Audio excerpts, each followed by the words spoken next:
Hello, my beautiful blossoms, blooms, and buds. I'm Rosebud Reads, and welcome to my book garden. And welcome also to the first stream of Peerless Book 4. I'm very excited about it. We're getting through this series. We have this book, and then one more, and then we'll be all done.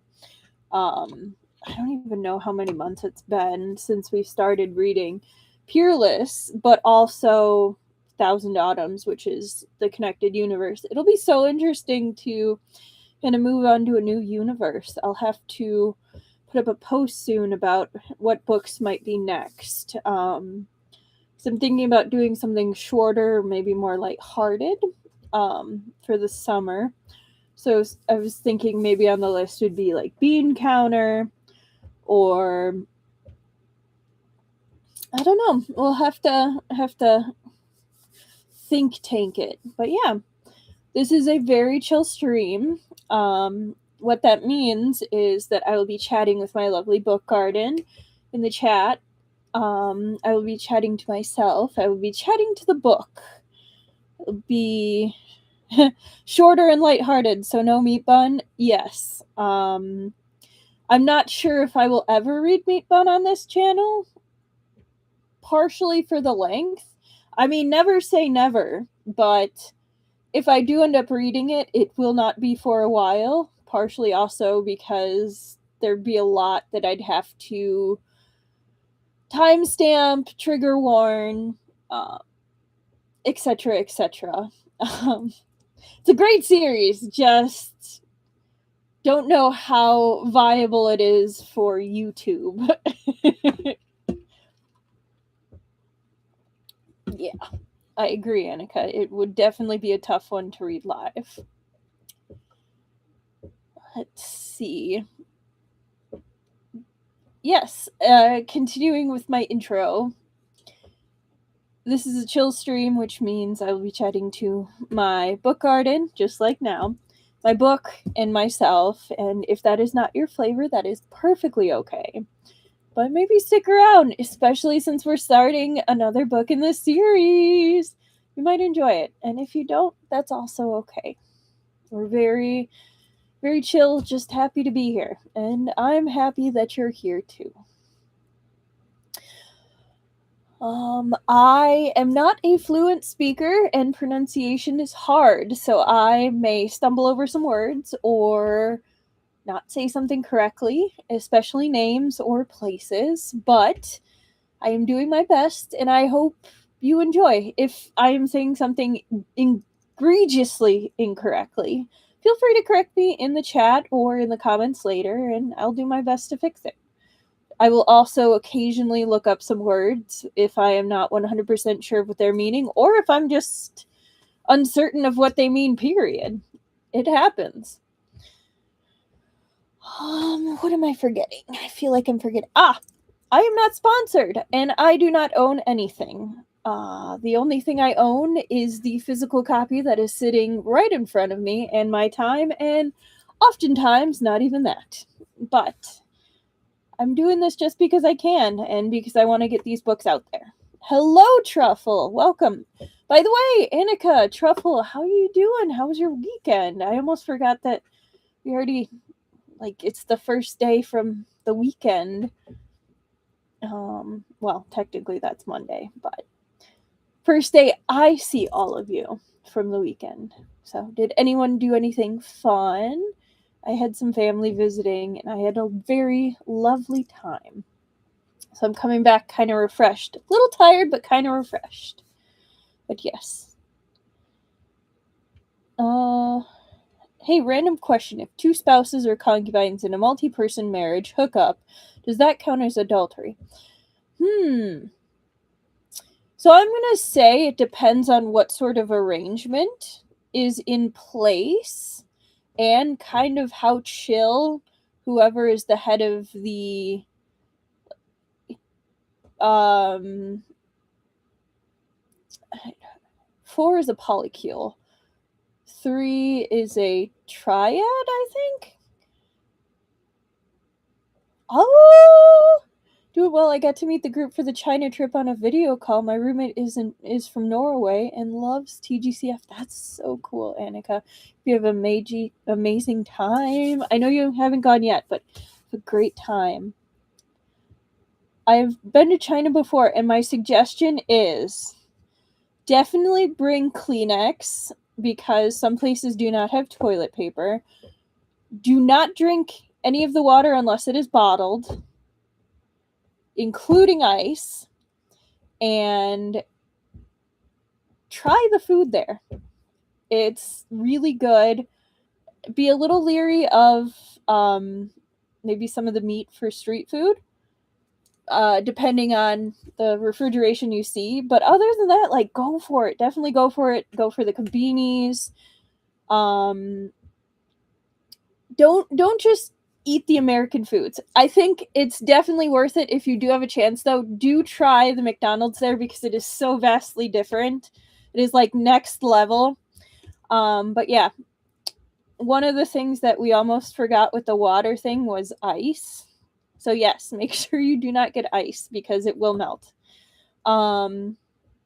If you can, do kind of either buffet style, or they do what's called the Lazy Susan style, where stuff's on the rotating table, like you spin it for food. Yeah, no, but try a little bit of everything. It's so much fun. You're definitely going to have to tell us about that. I know it's not for a couple weeks, but you'll have to tell us all about it once you get back. But back to your question, Truffle.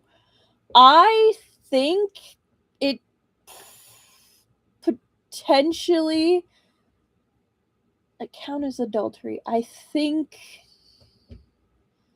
it's kind of like a gray area. I think might potentially yes, but I think it could be negotiated. I think the male, if it was like a male at the head and then they just had, if it was like a Bingha situation, like OG Bingha, where it's him with like his 600 wives, I think it'd be tolerated, but that's also 600 wives.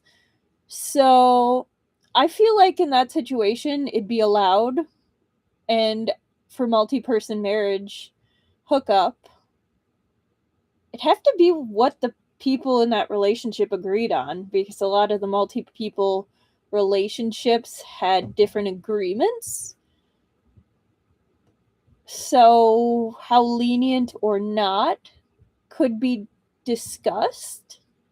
If we're talking imperial, it might be. But yeah, if we're talking current age, it depends on what's agreed on in the relationship. But yeah, I hope that helped. Yeah. Did I forget anything? Nope, I think that's it. I have done a lot of work this weekend on my Zhi Lang cosplay. I have made some scales. Historical context, I think it would be kind of like they were good friends situation where potentially yes, but I think also in the situation where it's one male figure at the top and then he happens to have concubines, I think they're more vying for his favor. And if there were ooh, thank you. You'll have to remind me of the title. I probably got the email about it if I subscribe. First chapter of the Dolphin Fix It is up, but I don't have it on my list. But I feel like it depends on who the man is, because it might be allowed, it might not be. I think it kind of is one of those things where it's like not really talked about, like the servants of the manor taking him home.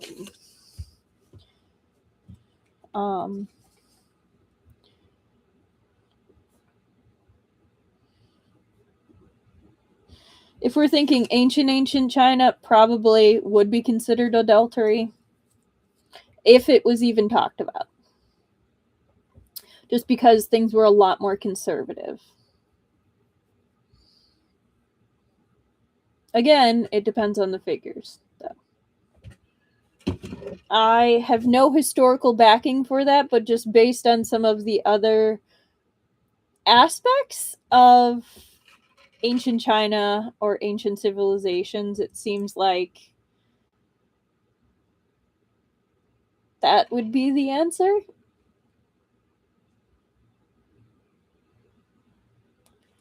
Lemonji is such a grump in that story, mostly because he's thinking that Wei Wuxian is going to be busted so bad.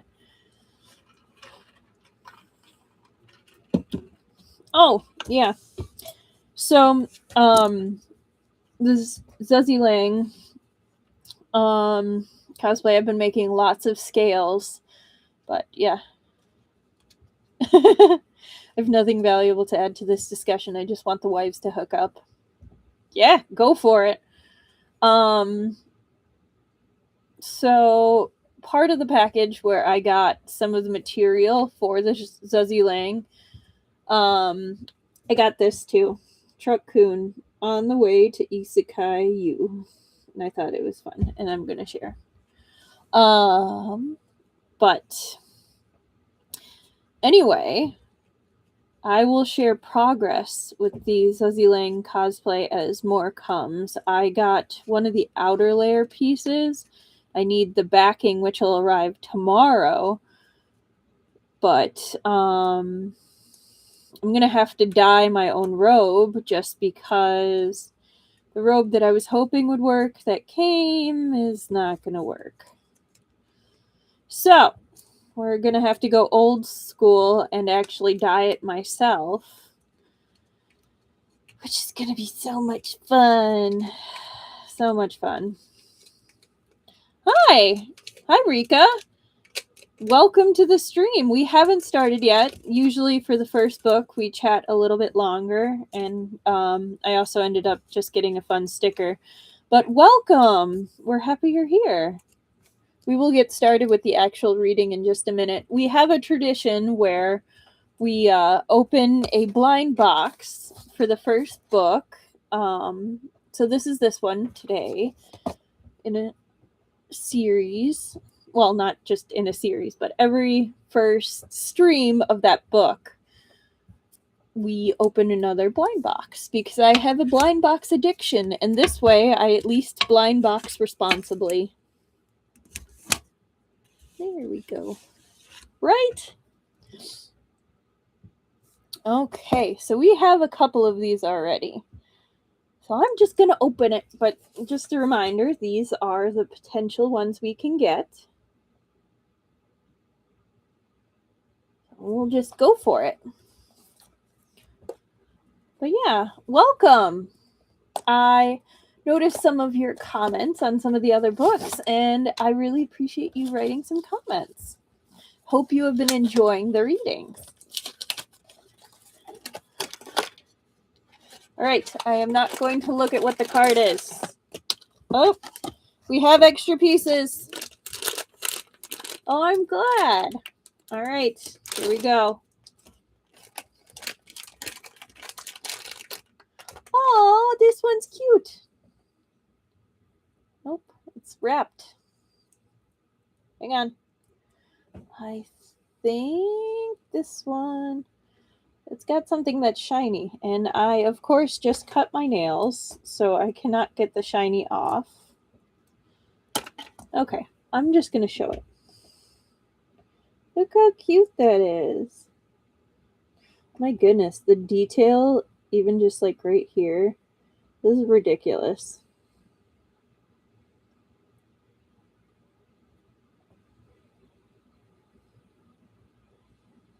So cute. This one is the sachet Lotus. It's really cute.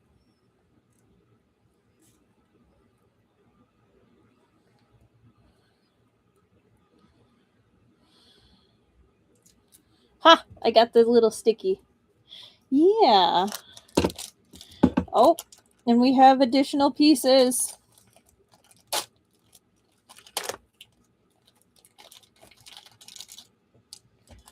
Oh, I guess he's got like extra little clouds. And a little tassel. Nice. All right, where is this supposed to go? Let me see on the little card. So we have our new bookmark. Yeah, I really enjoyed Demo World. They have really cute, really amazing products. I'm going to have to look for more demos because we're starting to run out of stock of, hey, I ordered a whole set of this. So I'm going to have to figure out what our next set will be. We still have enough for a couple more books, but I'll have to figure it out sometime soon. Now, where do I put this?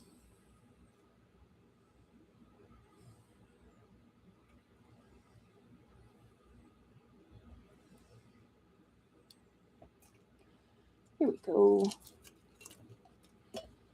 And I think this goes like around their neck, maybe? That looks right. Ta-da! Now he's got cloudies all around. But yeah, we will put you up here for now. And, oh, you roll. Oh. Oh, is that what you're for? Are you a stand? I think it's a stand. Nope. Okay, well. No, it is the Sachet Lotus. Sachet Lotus. Oh, it is a stand. Okay.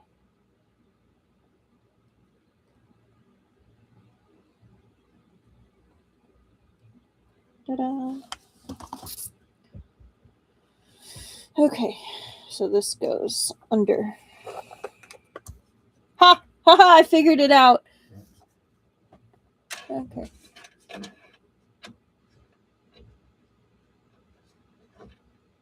Here we go.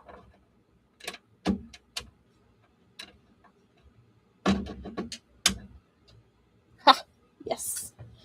Okay.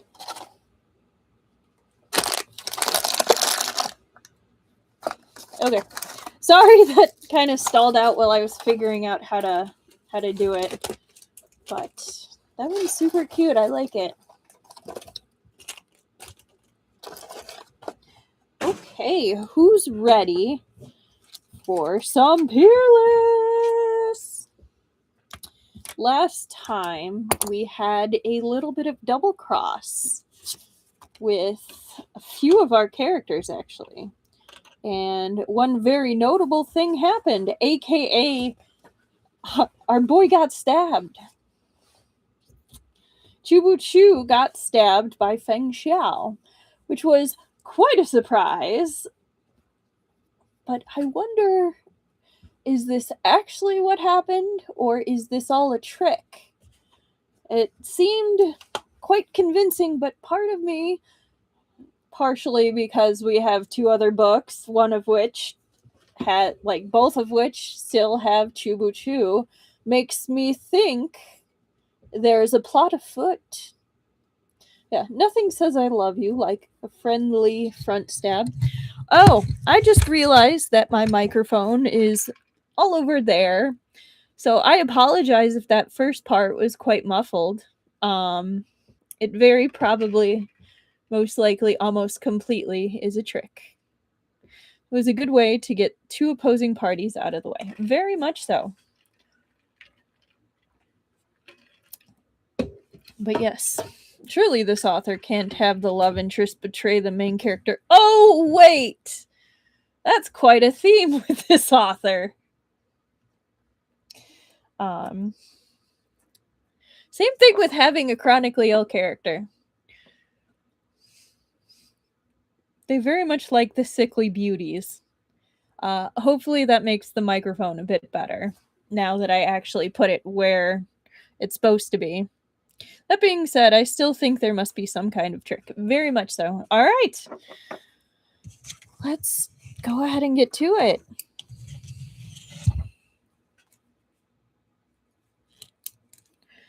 Considering that Feng Xiao probably had spent enough time around Chubuchu's teacher to know how the guy would react. Yeah. True. All right. Feng Xiao is way too smitten. I guess we'll see. All right, so we're starting at 21. Chapter 117. The wintry winds howled, and the chill pierced him to the bone. Chubuchu wore only a flimsy inner robe as he stood on the edge of the cliff, his back to the chasm below. The jade of Heaven Lake was in his hands, and it needed neither moon nor stars to glow. It glimmered with flakes of dark blues and pale greens, like a rippling spring. He was baffled. Why had the jade of Heaven Lake appeared here? He was holding the stone, but he felt neither the expected warmth nor the weight of it in his hand. Was this a dream? His thoughts were as chaotic as knotted thread swollen tight with seawater. Impossible to untangle, they sank only deeper with the beating of the waves. He knew he was dreaming, but he couldn't wake himself.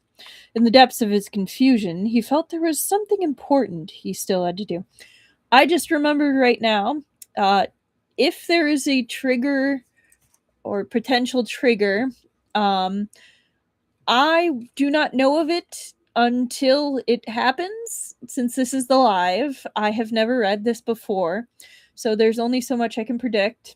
If there is a trigger for those listening later, there will be a warning in the title, there will be a timestamp for it, and there will be a short description that will hopefully be less triggering of what happened during that time period, if it does happen. That being said, we won't know until we get through this. So hopefully, be prepared. I will do my best. Okay, continuing on. His thoughts were as chaotic as knotted threads swollen tight with seawater. Impossible to untangle, they sank only deeper with the beating of the waves. He knew he was dreaming, but he couldn't wake himself. In the depths of his confusion, he felt there was something important he still had to do. Someone was walking toward him, their silhouette growing clearer as they drew near. Feng Xiao. He held a long sword in one hand, cloaked in an aura of bloodlust. Chubuchu saw that he was soaked red from head to toe, as if coming fresh from a battlefield on which he'd beheaded countless enemies. The blood on his sword was still wet. It trickled down the blade, painting a crimson trail in his wake. He stopped in front of Chubuchu. "Give me the jade." "So you really were just pretending to join them?" asked Chubuchu. Feng Xiao nodded. "How else could we infiltrate the enemy's lair and capture everyone in one fell swoop?" "The pavilion leader of the 13 floors. What is their real identity?" I haven't managed to learn that yet," said Feng Xiao. "But I killed Fen Yun and the others. The mastermind won't stand for it.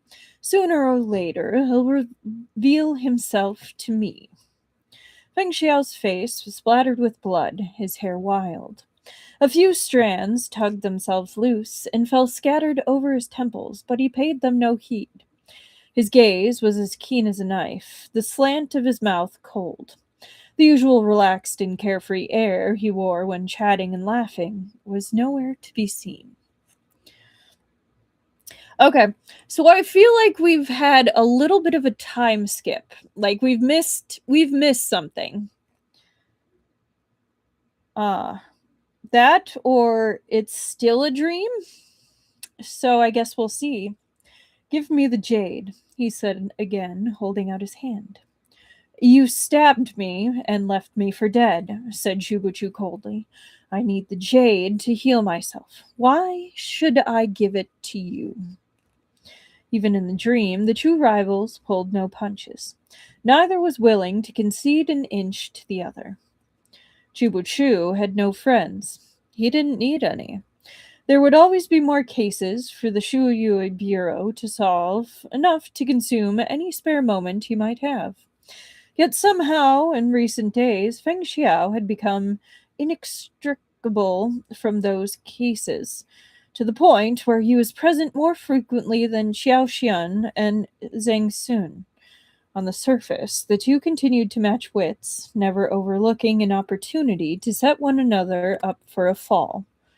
But in reality, he recalled how, in bowling commandery, Yuan Sun Si had approached him as his mother, Lady Yu's Shixian. Step by step, he'd lured Chubuchu into his trap. It wasn't that Chubuchu hadn't had moments of suspicion, but due to the pressing nature of their circumstances, his judgment had dulled. Feng Xiao had eavesdropped on Chubuchu's conversation with Yuan Sun Si from a tree and had afterward proudly suggested splitting the credit for finding Emperor Xiao Wu of Wei's lost treasure. Chubuchu had taken this as confirmation that everything Yuan Sun Si had said was true. In hindsight, now that Chubuchu considered it, his thought process had been thus. If even Feng Xiao believed Yuan Sansi, his claims must have some merit. Was this not a sign that Chubuchu implicitly trusted Feng Xiao? Only at that moment inside the dream did Chubuchu come to realize it. Ridiculous! To think Chubuchu, one of the world's wisest men, could make such a blunder. The freezing winds buffeted his face, as piercingly cold as he remembered. Yet, still, he couldn't feel the jade stone in his hands. It was as insubstantial as a drifting cloud. He knew this was a dream, yet, no matter how he struggled, he was unable to free himself from it. He remained immersed at the edge of an abyss that seemed both real yet false. The dream Feng Xiao smiled. You want the jade? But are you strong enough to hold on to it? He thrust his sword at Chubuchu, lightning quick. Before Chubuchu could blink, the blade had pierced his chest. Agony engulfed him. He looked down to see fresh blood dyeing his clothes red. It was deja vu. The same vivid pain rolled over him a second time. He doubled over, curling his body around the wound. The blood-stained jade was snatched away from his fingers. With a mocking smile, Feng Xiao thrust out a hand and shoved him off the cliff. The fall was endless. The abyss stretched open its bloody maw to swallow him as the figure staring down at him from the cliff's edge grew smaller and smaller. The pain sharpened until the sensation consumed him. Chubuchu opened his mouth to scream, but all he managed was a low moan. Suddenly, there was a bed, cold and hard, beneath him. He gasped for breath, a film of cold sweat on his forehead. He cracked open his eyes, then closed them again. Even the hazy light of the night pearls embedded in the walls were blinding to someone who had just woken up. Yet, blinding as it was, it also felt real. Chubuchu didn't raise a hand to block it out. It was at this point that he realized someone was sitting beside his bed. It's me. Feng Xiao's voice was very low, as if he was wary of being heard. But in this tiny room, it was loud enough to reach Chubuchu's ears. Was this another dream? Chubuchu's lips parted in a soft sigh. He'd no idea how long he'd slept. Countless images overlapped, dreams within dreams weaving together to exhaust his energy and drain his mind and body of strength. Oh, hello, Mars Rover. How you doing tonight? We have a new friend joining us. Say hello to Rika. Also, how are you?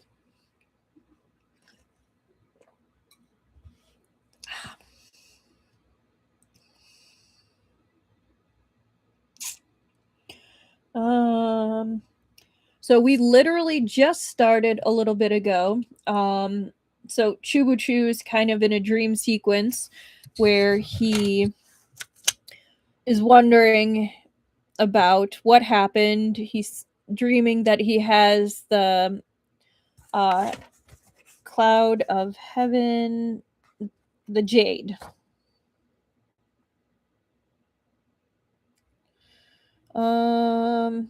Oh my goodness, Jade of Heaven Lake. Yes. But yes. So he now might have actually woken up, and Feng Xiao is next to him, speaking very low, as if wary of being heard.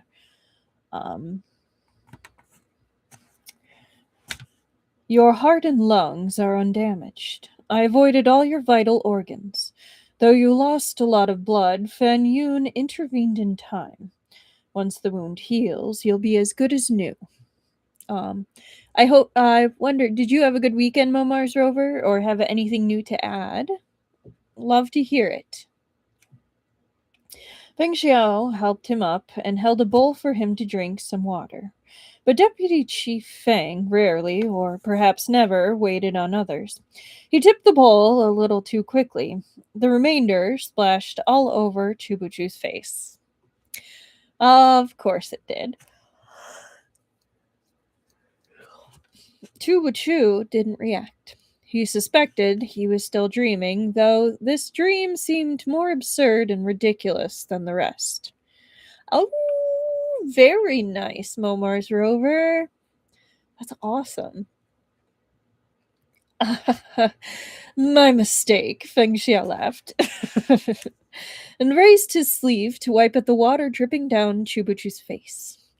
At the sight of Chubuchu's stoic expression, he couldn't resist saying, "Don't you have anything to ask me?" How? Chubuchu frowned at the pain in his throat, then said hoarsely, "You had only seconds to act, yet you still avoided my vitals. Did you not even damage my meridians?" Take a guess. Feng Xia watched him expectantly. Chubuchu didn't have the strength to roll his eyes, so he simply shut them. Fine, don't tell me.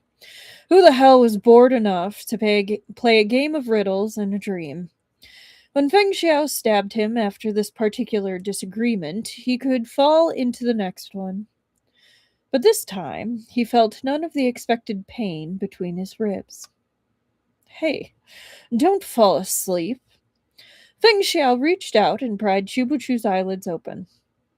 Chubuchu was forced to watch as a face thrust itself into his field of vision. What? Is your heart acting up again? Didn't I just give you medicine? Just stab me again already, said Chubuchu weakly. Make it quick. This dream was beyond irritating.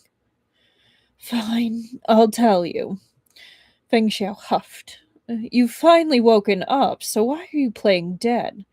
In Liu Gong City, you had a high fever and your life was hanging by a thread. That fellow Pei Jingzi was scared out of his wits. He wanted to find you a doctor, but I stopped him. A doctor? What an astonishing waste of money. My venerable self is a practiced martial artist. I know enough medicine to get by. Back then, I took your pulse myself. Yeah, that's the real Feng Xiao. Feng Xiao. Yep. Chubuchu watched him in silence. The paging Z reminder reminded me of our injustices. So injustice to service workers is sitting at 5, 10, 15, 20, 25, 30, 33, with one singular justice to service workers. Our injustice to animals and plants is sitting at 5. Our injustice to innocence is sitting at a crisp 15, with a half justice to innocence. Our injustice to paging Z is sitting at a crisp 13, with a single injustice to readers. And our shamelessness counter is a whopping 5, 10, 15, 20, 25, 30, 35, 40, 45, 50, 52. All right, back to our novel. Feng Xiao leaned forward and laid his hand over Chubuchu's wounded chest, his touch so light Chubuchu almost didn't feel it. That's when I found your meridians were disordered and your life force was weak. The position of your heart is off by half an inch. That's why my strike not only avoided all your vital organs, but merely grazed your heart. Yes, your meridians are undamaged. If I hadn't moved against you at that moment, or if my actions hadn't been drastic enough, Yushu would have been the one to attack. Then you'd be dead for certain. I love every time you read the shamelessness count. So many. Yep, it's quite amazing. Some plotting behind your boyfriend's back is needed for a happy life together. As long as you figure it out together eventually, yes. I bet we'll get to 100 by the end of the series. Probably. At this rate, yes. Okay. His lips brushed Chubuchu's ear as he spoke. He felt the slightest warmth of Feng Xiao's breath, lending another touch of reality to the dream. He had just drawn in a breath to admit he owed Feng Xiao a favor when Feng Xiao came to a different conclusion entirely. So you see, my attempt to save money on a doctor ended up preserving your life. Suddenly, Chubuchu didn't want to say anything at all. Alright, so the brushing of the ear is going to be added to the shamelessness. So we're at 53. Feng Xiao took Chubuchu's wrist and channeled a thread of internal energy. Chubuchu's cold limbs gradually warmed as a blazing flame kindled to life within his chest. Even the pain retreated to the edges of his awareness.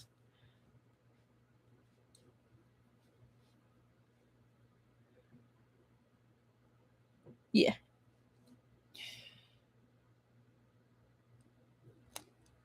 This was feeling less and less like a dream. In the dim light, Feng Xiao watched Chubuchu's eyes flicker, weak and wavering, like two lanterns drifting upon a river, seemingly close, yet far out of reach. After coming to rest on him briefly, they wavered away again. Feng Xiao stretched out a hand and covered his eyes, cupping those lanterns within his palm.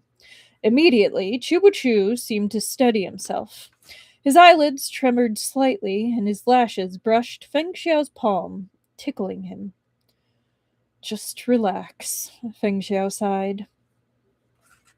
This man was nothing special to look at. At most, his eyes and mouth could be considered decently attractive. The wound had aggravated his perpetual look of ill health, like piling snow upon frost. His face radiated sickliness. Even his lips were dry and cracked, so pale as to be bloodless. As Feng Xiao watched him, his original desire to fetch more water somehow flew out the window as another urge seized him. He slowly leaned forward until his lips brushed warmth. Only at this touch did Feng Xiao regain his senses and jerk back.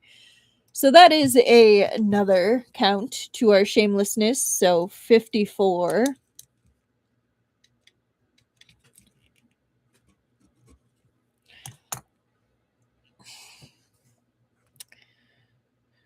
This kiss was different from his previous heartless teasing, which he'd done merely to draw a reaction from Chubuchu.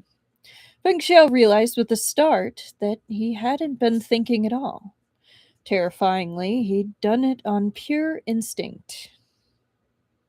Feng Xiao was a rare man who considered even the famous beauty Feng Xiao Lian no more enticing than a dry old bone. How could he have fallen for an invalid? I love that that's the part that he's indignant about. Not that it's a man, not that they have this beef between each other, but it's that he's an invalid. Oh boy, it's a ride. Yeah. Fellas, is it gay to kiss another guy purely on instinct? Yes, it's very gay. Chubuchu's eyes were covered. He had no idea what had just happened. When the hand blocking them moved away, Feng Xiao was sitting motionless beside the bed, so rigid he seemed to have been struck by a body freezing spell. After a moment of bafflement, Chubuchu dismissed Feng Xiao's odd behavior. It wasn't worth his energy. Instead, he asked, "How did you come to be in contact with Fan Yun?" Feng Xiao is the gay and feminist icon. Yeah, I could see that, Rika. Feng Xiao ignored him. He was submerged in his own tempestuous thoughts. After a moment of silence, Chubuchu tried again. "Your hair is a mess." "Ah?" Feng Xiao shook off his distraction and produced a palm-sized bronze mirror from his sleeve. Of course, he's got a bronze mirror in his sleeve.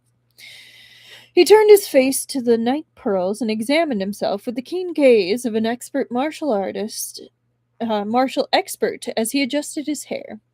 After a moment, he breathed a sigh of relief. "It's not that bad. How is it messy?" He does treat women as equal to men, although he holds them both in contempt. Such peacock. Very much so. Chubuchu had had enough. Here they were, on the knife's edge between life and death, and Feng Xiao was still fussing over his hair. Of course, this was his true nature. At least, he thought he could now be certain that this wasn't any dream of his. If you can't stay long, hurry up and explain, so I can at least prepare myself. Chubuchu was so feeble his words tumbled out, scattered and uneven. He is an indiscriminate hater, very much so. There was nothing to be gained from keeping secrets at this point. Feng Xiao coughed lightly. "I wasn't in contact with Fan Yun. The one who approached me was Lin Yang. When we were heading back to the capital from Chiaomo, he came to me with a small gift. He told me that Ishbara Kagan had planted several spies in the capital." Chubuchu nodded. "I remember he carries a torch for you." The corner of Feng Xiao's mouth twitched, but he didn't respond to that remark. We probed each other for information. I let slip that I had recently reached a plateau in my martial arts. After a few cups of wine, I confessed that the Emperor didn't trust the Jijian Bureau, and that's why he'd established the Shuyue Bureau, so we'd keep each other in check. Lin Yang saw his chance and revealed his identity to me. He doesn't hold a rank high in the 13th floors, only 7th. And that's only because the pavilion leader thought his familiarity with the north would be useful. Otherwise, he wouldn't rank above Ning Shiwu. Has he met the pavilion leader? I couldn't help that my brain, when he said, "We probed each other for information," my brain automatically went, "I bet you did." So I hope I'm not the only person that also had that thought when that word came up. But if not, anyway, has he met the pavilion leader? No, it was Yushiu who introduced him into the 13 floors. Previously, the pavilion leader's envoys were the only ones to pass along his orders, but Lin Yang said he'd met Ning Shiwu. Don't worry, we're not the only one. The probe does have implications. Okay.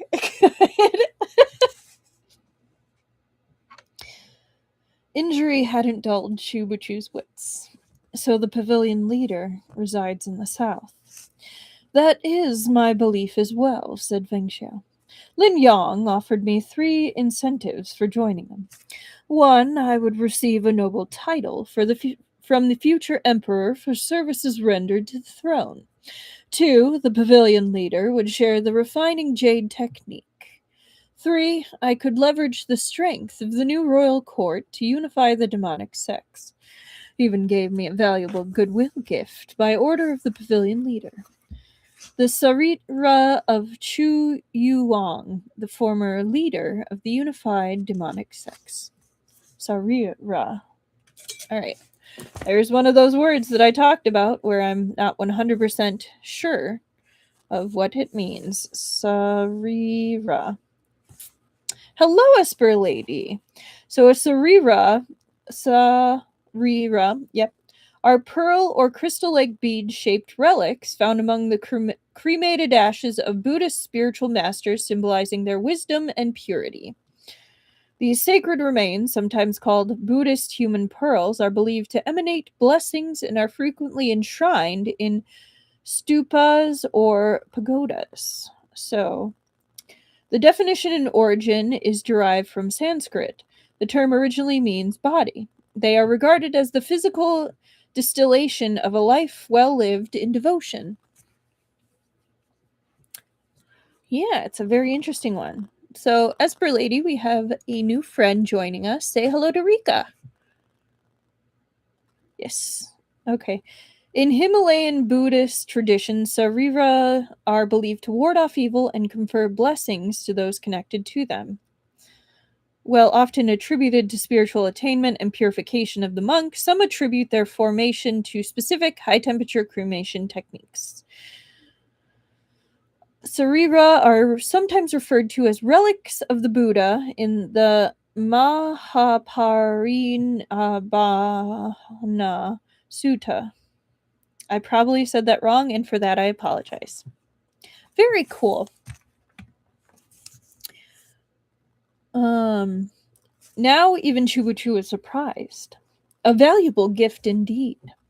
Sarira were pearl-like relics, objects sometimes found in the ashes of enlightened monks who passed away in meditation. They embodied the great wisdom of the Buddhist master. Martial arts grandmasters of a certain level might also leave behind sariras when they were cremated.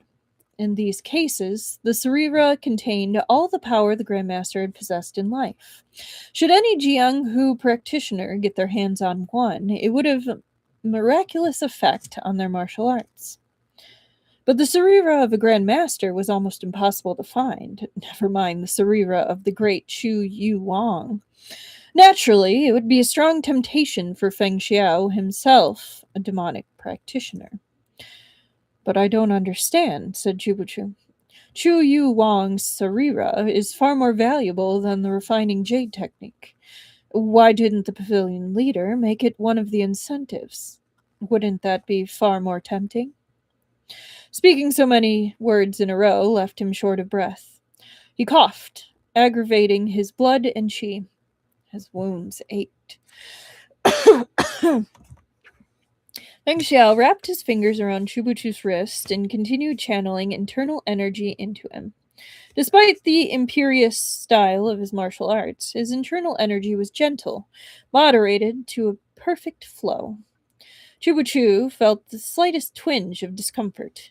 Because he isn't a demonic practitioner, Feng Xiao said, he couldn't verify whether the sarira was genuine. Thus, he chose to offer it to me as a favor, hoping to cultivate a reputation as a man who's generous and worth following. It appears the sarira is genuine.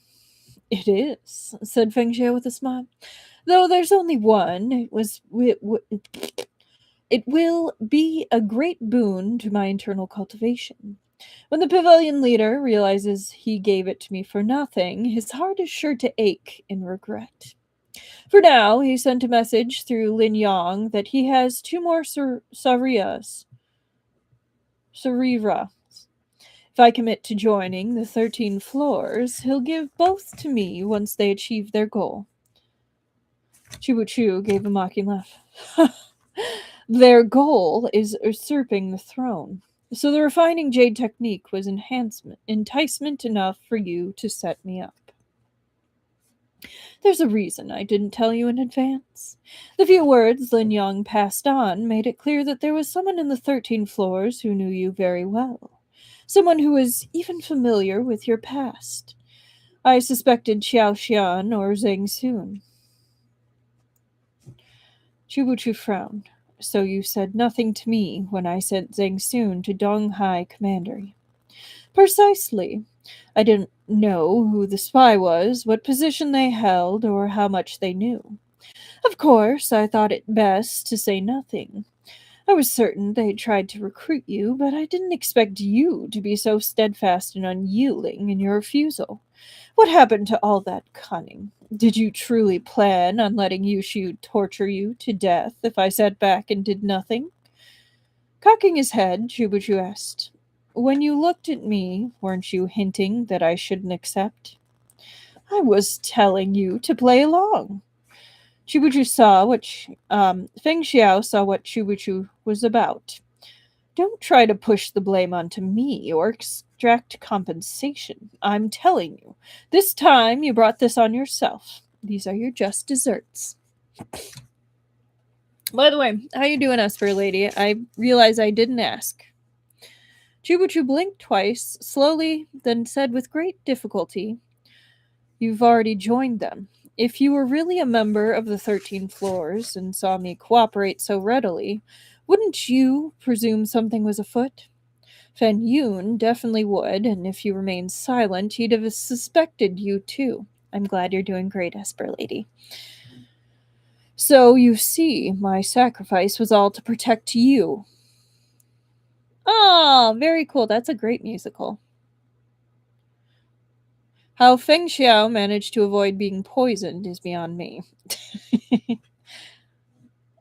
Feng Xiao clapped his hands over Chubuchu's mouth, rendering him unable to utter another sound. Shut up. The next time I stab you, your lordship, I won't miss. Feng Xiao's voice was low as he hissed. I promised I'd kill you with a single thrust. A single thrust, you say? Chubuchu neither resisted nor struggled nor made a sound. He simply looked up at him quietly. When he was peaceful like this, he appeared especially docile and meek, a sight all the more precious for its rarity. Satisfied, Feng Xiao was about to speak a few more acerbic words when they both heard a noise from outside. Feng Xiao's head snapped around toward the door. Freezing! My reaction exactly. All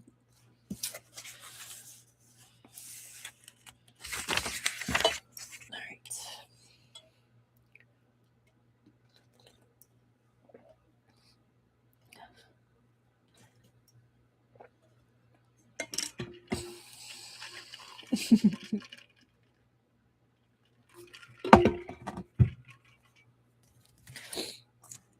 Actually, we're gonna blow the nose.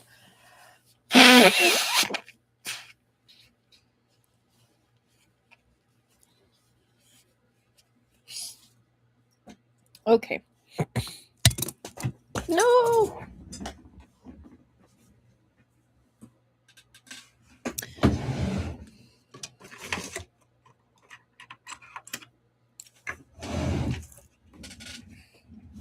Okay. Chapter 5345. Okay. Chapter 118. The stone door slid slowly open. Fan Yun stepped in. Chubuchu was lying on the bed, his breathing even. He appeared sound asleep, but Fan Yun asked him without preamble, feeling better. Clearly, he knew Chubuchu was awake. No matter how well someone feigned sleep, their breathing would give them away. No martial expert would be fooled. Fan Yuan ignored the please leave written all over Chubuchu's face and sat down by the bed. I know you're upset with me. Your teacher indeed owes you. But to achieve my goal, I won't hesitate, even if it means sacrificing lives. You and I both serve our own masters. Since you refused to join us willingly, how else was I to draw you here?" After shooting him a cold look, Chubachu closed his eyes again.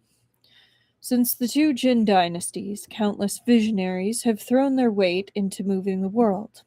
All of them met tragic ends. They had armies and weapons. Everything was in their favor. Time, place, people. They were in a far better position to succeed than this pavilion leader of yours. Xiansheng, with all your wisdom, do you really believe he can achieve what he claims? Fan Yun appeared unconcerned. There are many things people attempt despite knowing they are impossible. Man proposes and heaven disposes.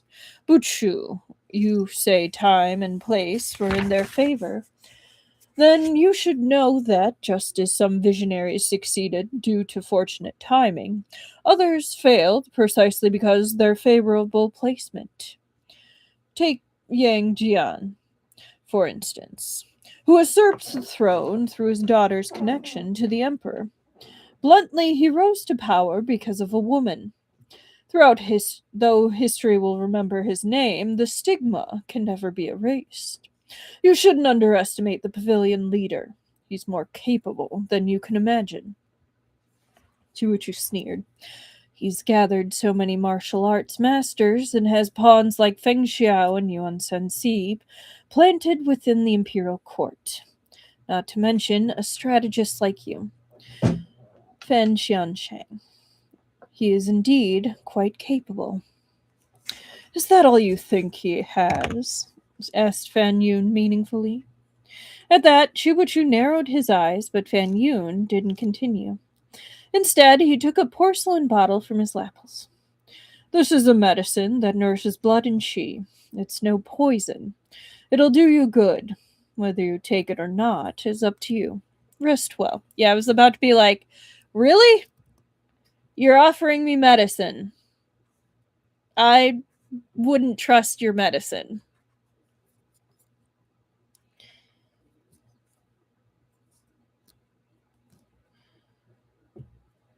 He patted Chubachu's shoulder, then rose to leave. The stone door rumbled shut behind him. Who needs enemies when you got friends like these? Feng Xiao leapt down from a shadowed corner of the stone chamber's ceiling and set about brushing the dust and cobwebs from his clothes. He sensed me. The interaction of qi between martial experts was subtle. Feng Xiao had concealed himself flawlessly the entire time, and Fan Yun had never once glanced toward his hiding spot. Yet he was certain Fan Yun had discovered him. It's not poison. Sounds exactly like what someone giving you poison would say.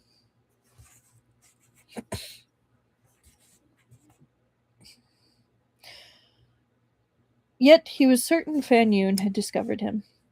This was no surprise. Hiding in such a small room was a difficult task in the first place. Feng Xiao had been fully prepared to fight Fan Yun. But though Fan Yun had discovered him, he hadn't exposed him. Feng Xiao couldn't fathom why. He picked up the bottle of medicine Fan Yun had left behind. Pulling out the stopper, he gave it a sniff, then replaced it and tucked the bottle into his lapels. No matter what that old man has in mind, you best not touch it. Chibuchu watched him take the bottle without comment. He said just now that many attempt great things despite knowing they are impossible. This was a passerby's evaluation of Confucius, praising him as a man of great wisdom and courage, someone who pursued his ideals in the face of insurmountable obstacles.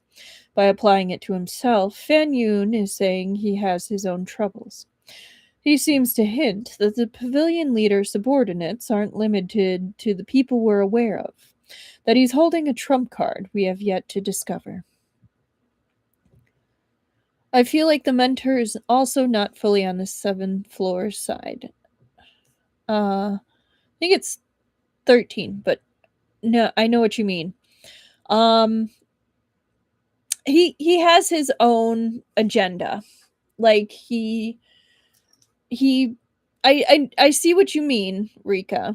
Um this definitely gave the vibe of like he has his own plans. I think he definitely supports maybe the leader, but hey, I like both the numbers. 7 and 13 are both good numbers. All good.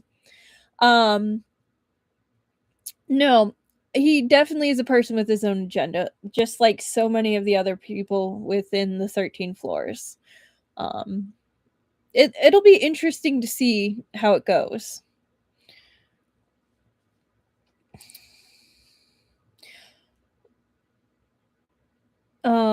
So the phrase is a parable from Book 14 of the Analects, a foundational Confucian text.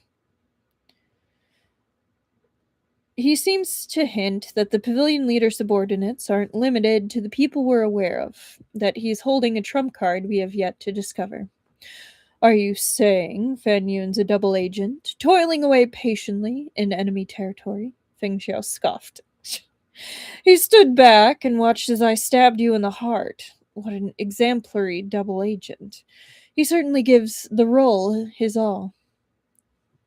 I mean, just makes it easier to destroy it from the inside as everyone has different agents. True.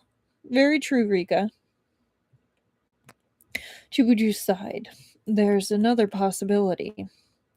Xiao is wise enough to guess that even if I submit, I would always chafe at being manipulated, and am almost certain to stir up trouble.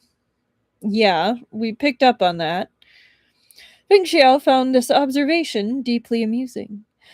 That is the yeah, we picked up on that. Feng Xiao found this observation deeply amusing. That is the first time I've seen someone so happy to call themselves a troublemaker.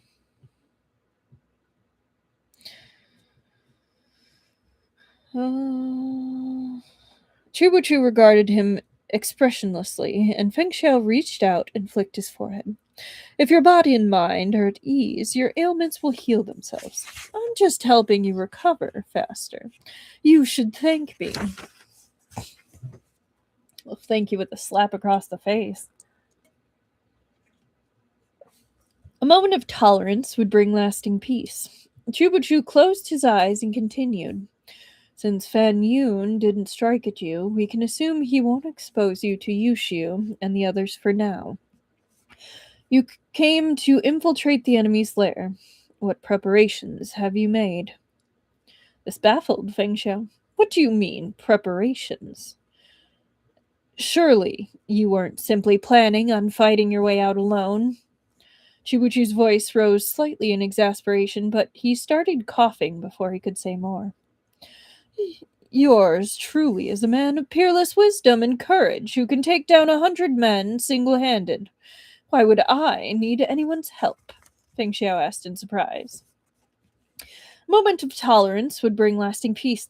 To hell with fucking peace! Chubuchu heaved himself up to grab the empty water bowl and flung it at Feng Xiao. Feng Xiao caught it easily and set it on the table. He smiled and said in a soothing tone, Look at you, so irritable even when you're injured. Don't you want to get better? I had a card up my sleeve since leaving the capital. I ordered Lao San to bring some men and tail us. He's waiting in Rao Yang, which borders on Anping. Oh, that's true. More shamelessness. Yeah, that is a different kind of shamelessness. Alright, so we're at 55.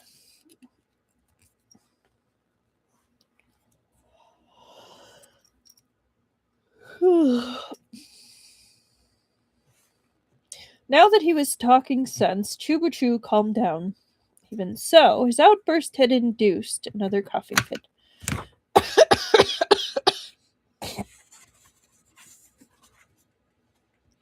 Meng Xiao secretly found his flustered reaction hilarious. He poured another half a bowl of warm water and offered it to Chubuchu. I didn't know anything about Mount Tiannan either. I only sent word to Lao San after Yuan Sunsi told us about it.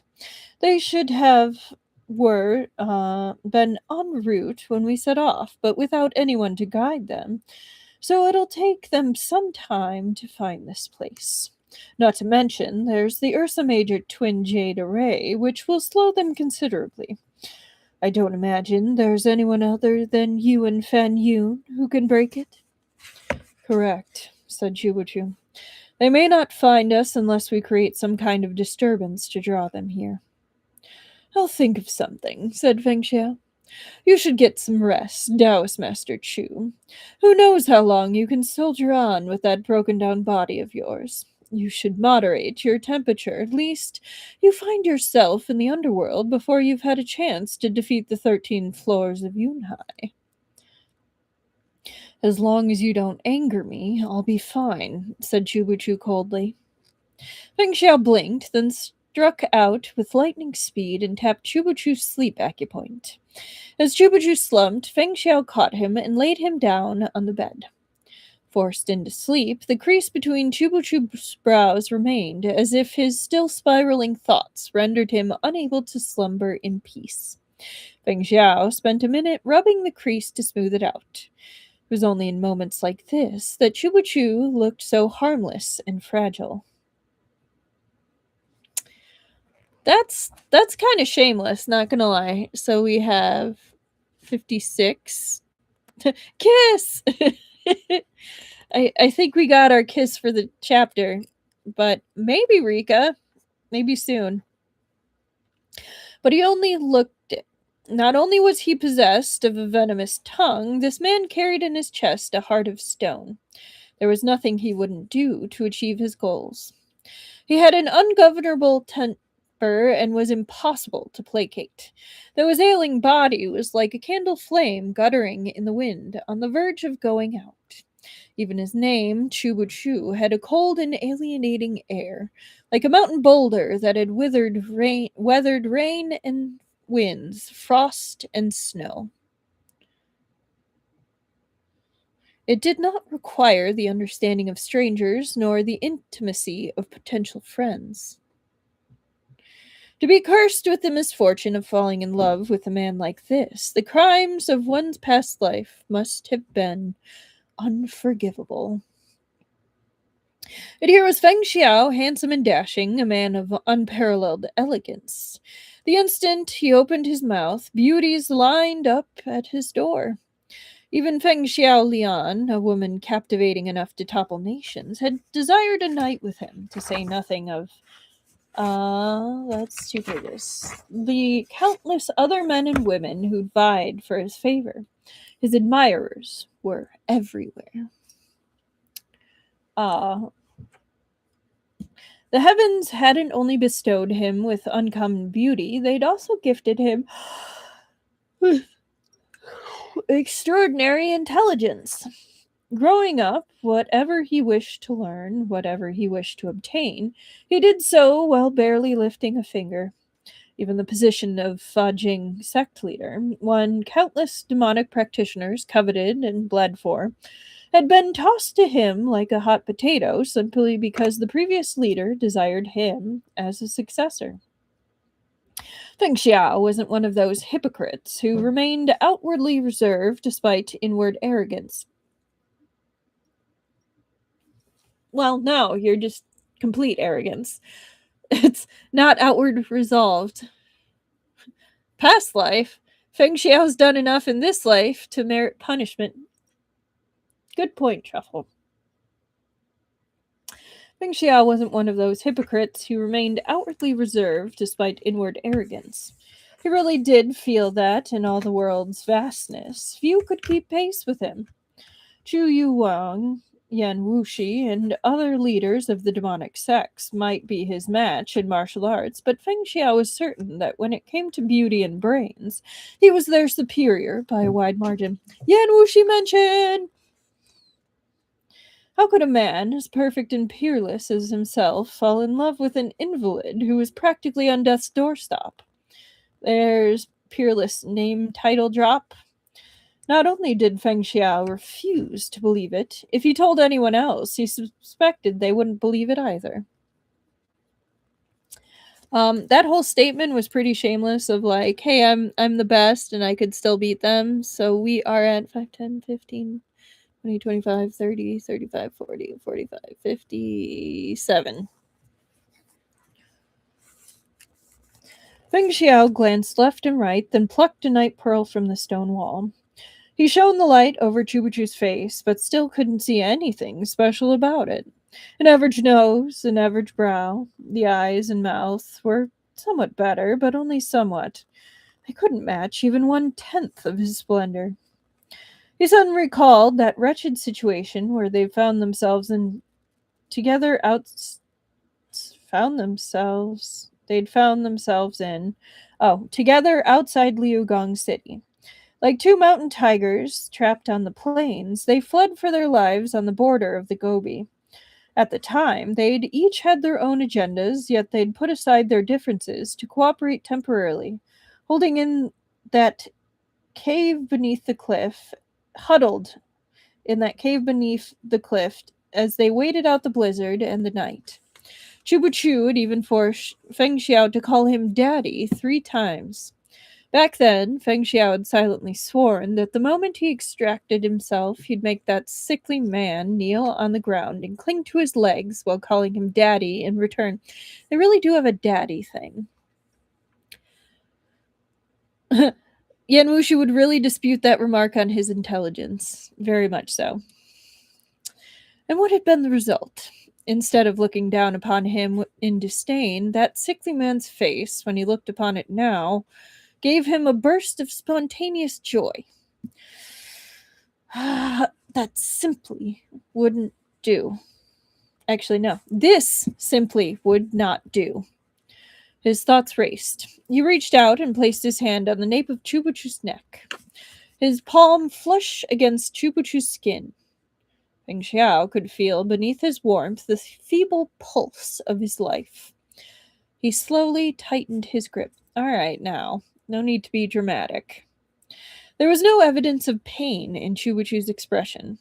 He was exhausted from injury, his acupoint sealed. He had already sunk into a deep slumber, his face now smooth and tranquil. He had struggled over half his life, experienced what it was to wander destitute from place to place, and all there was of the kindness and callousness within people's hearts. For him, dying like this in peace might be a kind of relief. This cave thronged with masters like trees in a forest.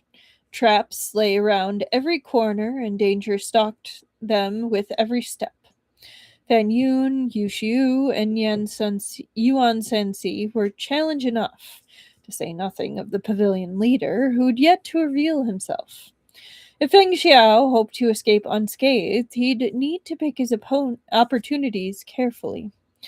And now he also had Chubuchu to worry about. Even if this man had hundreds of tricks up his sleeve, no amount of ideas could prevent him from being a burden in this situation. It's a little harsh. Chubuchu was unhealthily thin. His neck was long and slender. The slightest pressure would be sufficient to snap it. Then Chubuchu would no longer breathe, much less sneer at Feng Xiao, spit his cutting words, or seethe with nefarious thoughts, as he sought every possible chance to screw over the Jijian Bureau. And Feng Xiao would be as free as a bird soaring over the mountains and rivers. No longer would he have any weaknesses. There were countless benefits to be had, and no disadvantages to speak of. And yet, he couldn't do it. The reason for this could be summed up in 6 words. He couldn't bear to lose this. He couldn't bear to lose the acid words that pelted him like a corrosive rain. He couldn't bear to lose the arched brow that accompanied the sneering curl of that lip. He couldn't even bear to lose the way this man said Deputy Chief Fang in a tone that was 7 parts ridicule and 3 parts scheming. What on earth was so great about this invalid? Feng Xiao withdrew his hand from Chubuchu's neck and sighed. He lowered his head and pressed his lips to the supple warmth of Chubuchu's own, slowly exploring the contours of his mouth. Then he bit down viciously. Had he known this would happen, he would have stabbed this man to death in the goby. Why else would he make such trouble for himself? He is smitten, and this is very cute. I'm actually going to give this 2 shamelessness because the kiss, but then he also bit him. So 8, 9, 59.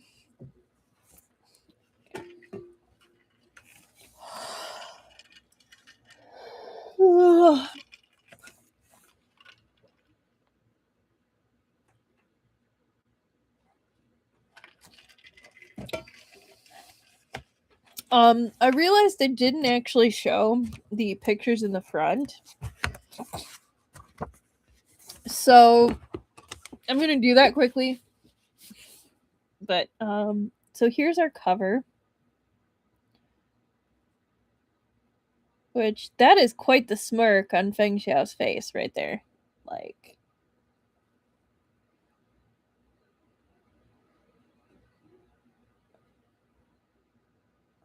Chubuchu is like, I could not care less right now. Like, get me out of here. I do appreciate the clouds. The clouds are very pretty. I wonder if that is incense of helplessness. That would be kind of cool if that is incense of helplessness. Yeah, he's so done. He is so done. All right. And then our front pictures. So here's the extended.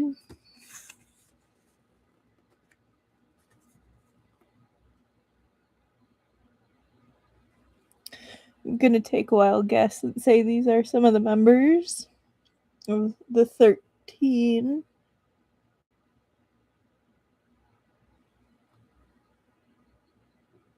There's our mysterious head of it. Yeah, he's so done. And, ooh, speaking of shameless, foreshadowing.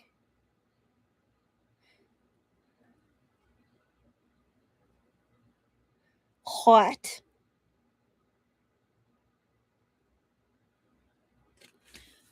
Very hot. Yeah, oh my. That one I'll wait for the shamelessness. Oh, very much so, Truffle. All right. Chapter 119. 117:45.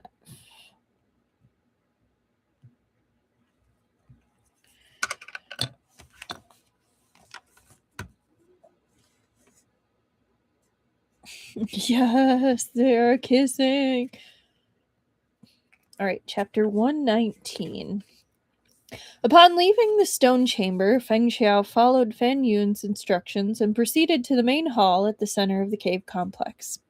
These halls were full of twists and turns with many intersecting paths and secret passages. He had yet to learn them all, and in any case, he had only just joined the 13 floors recently. Fan Yun and the others were still wary of him. They wouldn't tell him everything yet. He met the occasional maid or guard along the way. Those who recognized him stopped and bowed in greeting, but were otherwise reticent. If he waylaid them to ask who they were or where they came from, they dared not answer fully. Their accents were mixed, some from the north and some from the south, but it was clear they'd been trained on their duties here. From their ashen complexions, he guessed that they hadn't seen the sun for a long time. They'd likely been taken on when this cavern had first been turned into the 13 floors base. Feng Xiao thought they resembled shambling corpses who'd been roaming their tombs for years on end. Chilly gloom hung about them, and they didn't look amiable to bribes. He observed them for a while, but couldn't spot any weaknesses. He had to set his sights elsewhere. Based on his own observations and his discussion with Chubu Chu, he'd guessed that this natural cave was circular. Tunnels had been dug, leading from the various winding passages to the main hall in the center. And if anyone wished to leave, they'd have to pass through the Ursa Major twin jade array. Chubuchu had explained roughly how to pass through the array, but he had cautioned that, while the array took Ursa Major as its focal point, it possessed a kaleidoscope of possible changes based on the 28 constellations of traditional astrology. Any slight adjustment made by the creator could set one's head spinning, and anyone attempting to traverse it would be trapped with no hope of reorienting themselves. Now that Feng Xiao considered it, Fan Yun's suggestion to lure Chubuchu here was itself worthy of scrutiny. Fan Yun had to know that, as his disciple, Chubuchu had also mastered the Ursa Major twin jade array. Did he wish to pit Chubuchu and Feng Xiao against the 13 floors of Yunhai? If so, who was behind Fan Yun? The Southern Dynasty? Goguryeo? Feng Xiao reordered his wandering thoughts, and temporarily cast Fan Yun from his mind. I was about to be like, you recorded it? Seriously? In this den of spies, you're writing stuff down. That's a horrible idea. Reordered his wandering thoughts and temporarily cast Fan Yun from his mind. He couldn't see the rising or setting of the sun and moon within the cave, and had no notion of whether it was night or day. Leaving the cave would be too much trouble, and though he had an hourglass in his chambers, he was too lazy to turn back for it. After a quick calculation, Feng Xiao guessed it was the morning of the 7th day of the 7th month, the day of the Xi Shi festival, on which the pavilion leader was due to arrive. Right? I misread the word. It was reordered his thoughts, not recorded. But yes, if he did so, he'd better write it in code. Neither Feng Xiao nor Chubuchu had ever met the leader of the 13 floors. Considering Yu Xiu and Yuan Sensi's martial abilities and temperaments, Feng Xiao knew that common interests weren't enough to bring them together under an inferior master. The pavilion leader must at the very least be equally capable, a powerful martial arts practitioner. It'd be so funny if it was Yan Wuxi. Like, I know it's not because, like, he was, like, whatever about politics. Like, he knows it, but he doesn't really want to be the emperor. He could if he wanted to, but he doesn't want to, so he's not.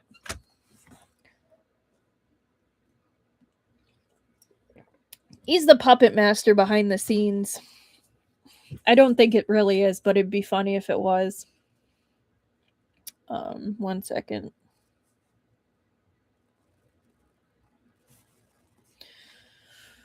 Okay. In his mind, Feng Xiao went down the list of martial experts he knew. The interests of most martial grandmasters lay beyond the pursuit of political power. Exactly. They instead yearned to explore the upper reaches of the mountain known as martial arts. Chu Yu Wang had been one such example. Yan Wuxi thinks it's more fun to play chess with countries. Yeah, pretty much, yeah. If he hadn't continued to push to increase his martial prowess and triggered chi deviation, the demonic grandmaster would likely still be among the living. After discarding those with no interest in political affairs, only a few candidates remained. Feng Xiao even briefly considered whether the Emperor of Southern Chen was the elusive master himself. But the current Emperor of Chen was extravagantly wasteful and cared only for singing and dancing. He simply wasn't capable of orchestrating a plot on this scale. It gives me Nai Huai Song vibes. Feng Xiao's thoughts quickened with his pace. Before he knew it, light was shining before him. He'd reached the guest hall.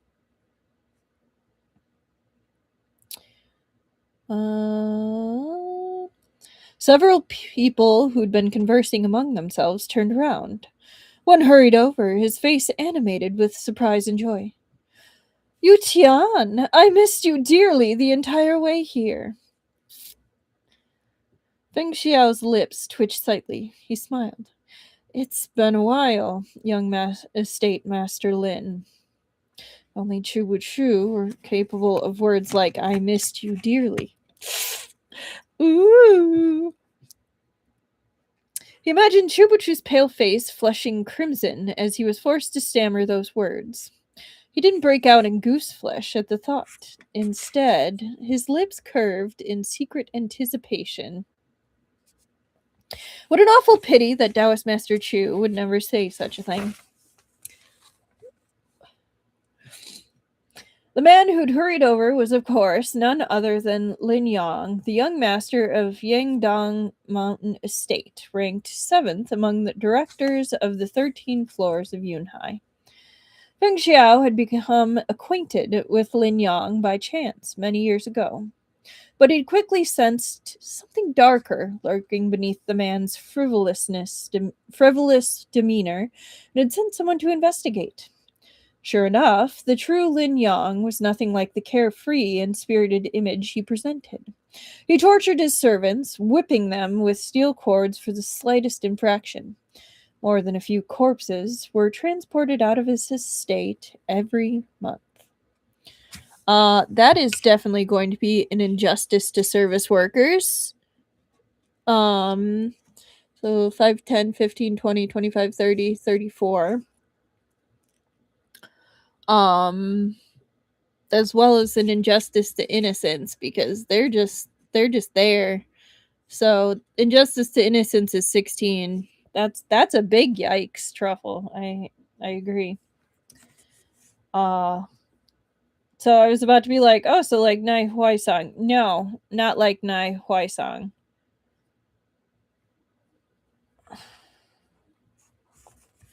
The Lin family had made their fortune traveling between the Central Plains and the Western regions to trade silk and porcelain. But after Lin Yang took over, Yandang Mountain Estate had pivoted to providing escort services and weaponsmithing instead. This young man was far from the simple fool that he appeared to be. During their recent meeting in the capital, Lin Yang had noticed Feng Xiao's apparent frustration with the emperor, and after probing him, had taken the chance to reveal his identity and invite him into the 13 floors. Feng Xiao had made a show of reluctance, outplaying Lin Yang at his own game. Lin Yang had long been interested in Feng Xiao and thought the two of them quite close. He thus greeted him warmly. It's been many days since we met, but Yun Tian is as charming as ever, he said, smiling as he spoke. But a hint of resentment colored his words as he continued. You're one of us now. Why are you still saying young estate master this, young estate master that? Please, call me by my courtesy name, Hua Ya. Never trust the frivolous ones. Right? I'm too used to it. You'll have to be patient with me, Feng Xiao laughed. And turned his gaze to the man behind Lin Yang. And this must be guild leader Ning? Ning Shiwu stepped forward and cupped his hands in greeting. Feng Gongzi lives up to his reputation as radiant as jade. Although Ning Shiwu was over 50 and had grown stout in his old age, his palms were noticeably darker than the rest of him. It was obvious at a glance that he trained in some sort of palm technique and shouldn't be underestimated. Lin Yang couldn't hide his displeasure as Feng Xiao ignored him to greet Ning Shiwu instead.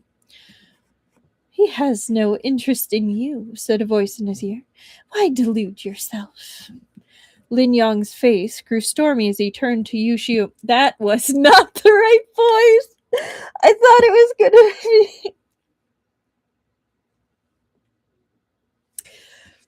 Then he smiled.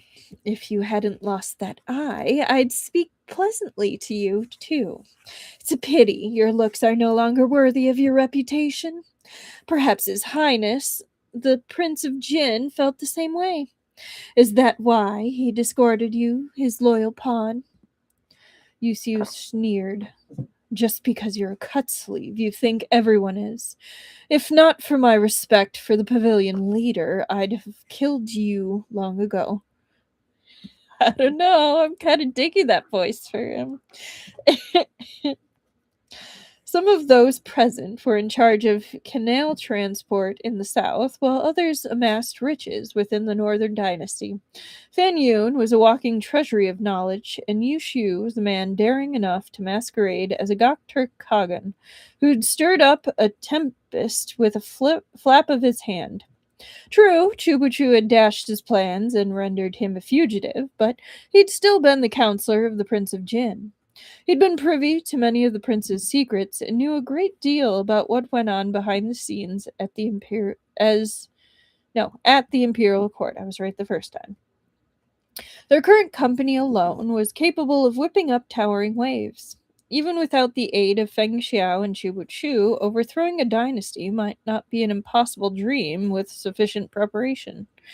However, these were all great men from across the land.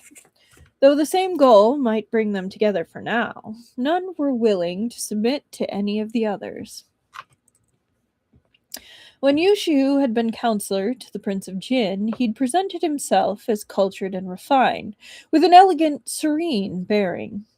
Now, after his drastic change in circumstances, he no longer held back his temper. Not only did he openly show his distaste for Lin Yang, Feng Xiao had noted the unconcealed bloodlust in his gaze the few times that their eyes had met. Yu Xiu had never forgotten for a moment his hatred of Feng Xiao for the loss of his eye. But Feng Xiao was no pushover himself. Now that he was also a member of the 13 floors of Yunhai, Yu Xiu couldn't kill him. All he could do was vent his rage on Chubuchu in his place. Enough, said Fan Yun, intervening before Lin Yang could retort. Both of you are directors of the 13 floors. You must set your disagreements aside and focus on the larger picture. The pavilion leader has called us here today because he is making preparations. This got everyone's attention.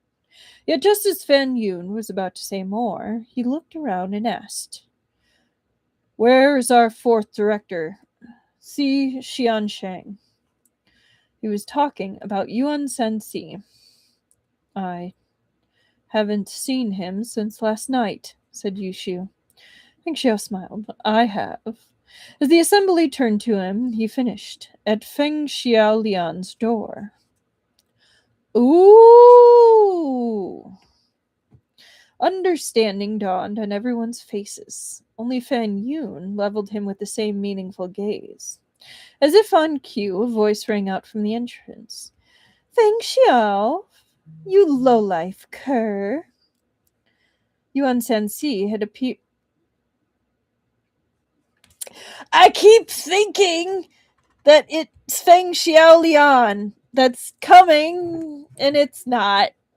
When it's her, it's going to be a boy voice when she comes out, because I'll think, like, hey, it's another member. Now, Yuan Sensi had appeared in the guest hall just in time to hear Feng Xiao's words. He immediately struck out with a fist. Unruffled, Feng Xiao parried with his fan. Yuan Sensi's every move was ruthless and left no room to breathe. Though a fight had erupted in the guest hall, no one intervened. On the contrary, everyone stepped back to give them space, avidly watching the battle unfold. All of them wanted to know, who was stronger? Feng Xiao had no interest in an all-out battle with Yuan Sanxi. He deliberately pulled the fighting toward Fan Yun and ducked behind him, using him as a shield. Fan Yun had no choice but to stop them. Enough! Si Xiansheng, tell us what happened. Feng Xiaolan is dead, Yuan Sensi roared. Everyone was stunned. Such an incredible beauty? Dead? Even Lin Yang, who had little interest in women, thought it was an upsetting waste. When? Though Feng Xiaolian ranked at the bottom of the 13 floors and was the weakest practitioner among them, she was by no means an easy target. Besides, who could bear to end the life of such a stunning beauty? Priorities? Yuan Sensi fixed his gaze on Feng Xiao. Last night, I heard you and Feng Xiaolian speaking privately in your room. The next day, she's dead. How do you explain this? What is there to explain? Said Feng Xiao innocently. If anything had happened between me and Feng Xiaolian, I'd still be out cold right now. How could I be standing before you, bouncing with energy? I hold no grudge against her. But Yuan Xiang, your room isn't next to mine. How did you happen to overhear us? If you wish to frame someone, surely this isn't the way. He turned to Fan Yun again. I'm the deputy pavilion leader. Yuan Sensi is Xian Shang. This is insubordination. What should be done? Yuan Sensi sneered. What deputy leader? The pavilion leader has yet to officially appoint you. Fan Xiansheng and I spent the whole night together. I only just returned to my chambers, where I found Feng Xiaolian dead. The slash across her throat was the work of a zither string. Don't think I don't know. In bowling commandery, you received Yu Yin and removed its strings to use as a weapon. Who else could have done it if not you? You were with Fan Xiansheng the entire night? Asked Feng Xiao in a tone of mild confusion. What did you have discussed that lasted all night? Fan Xiansheng, is this true? Fan Yun pondered before answering. Actually, we didn't talk the entire night. Yuan Xiang left some time after midnight. Yuan Sensi looked at him in shock. I didn't leave until near dawn. Fan Yun, what did this bastard give you to turn on me? Yuan Xian, calm yourself, Fan Yun said with a frown. Feng Xiaolian's death is indeed alarming, but we mustn't point fingers. We can wait for the pavilion leader's arrival before we draw any conclusions. Let's take a look at her first. No one raised any objections. With Fan Yun standing between, Yuan Sensi was forced to give up. He glared once more at Feng Xiao and turned to leave. Yet he'd taken merely 2 steps when his expression changed and he faltered. What's that smell? Fire! Cried Lin Yong in shock. Before anyone else could react, the pounding footsteps of the guards came from outside, voices raised to call for help with the flames. Feng Xiao's heart thumped as he recalled Chu Chu, whose sleep acupoint he'd struck not long ago. Talk once we're outside, roared Fan Yun. The ground shook violently, and dust and loose rock cascaded down from the ceiling. Everyone went pale. Feng Xiao no longer hesitated. He slipped to the front of the group and dashed out the door. Eyes glinting, Yu Xiu followed a step behind.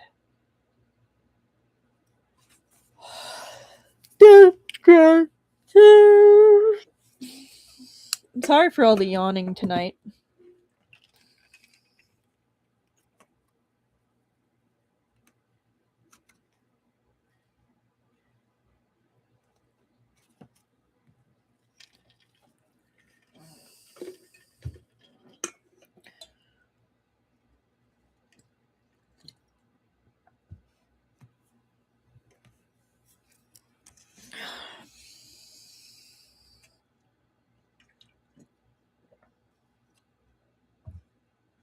All right, 139.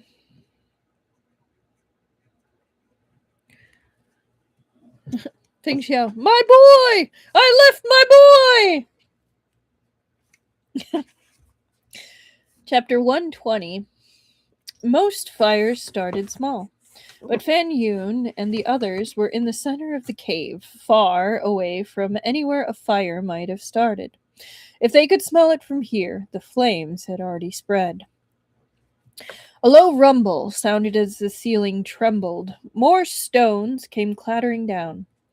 Outside the cave, the promised storm had arrived. Wind and thunder raged, but there was no rain.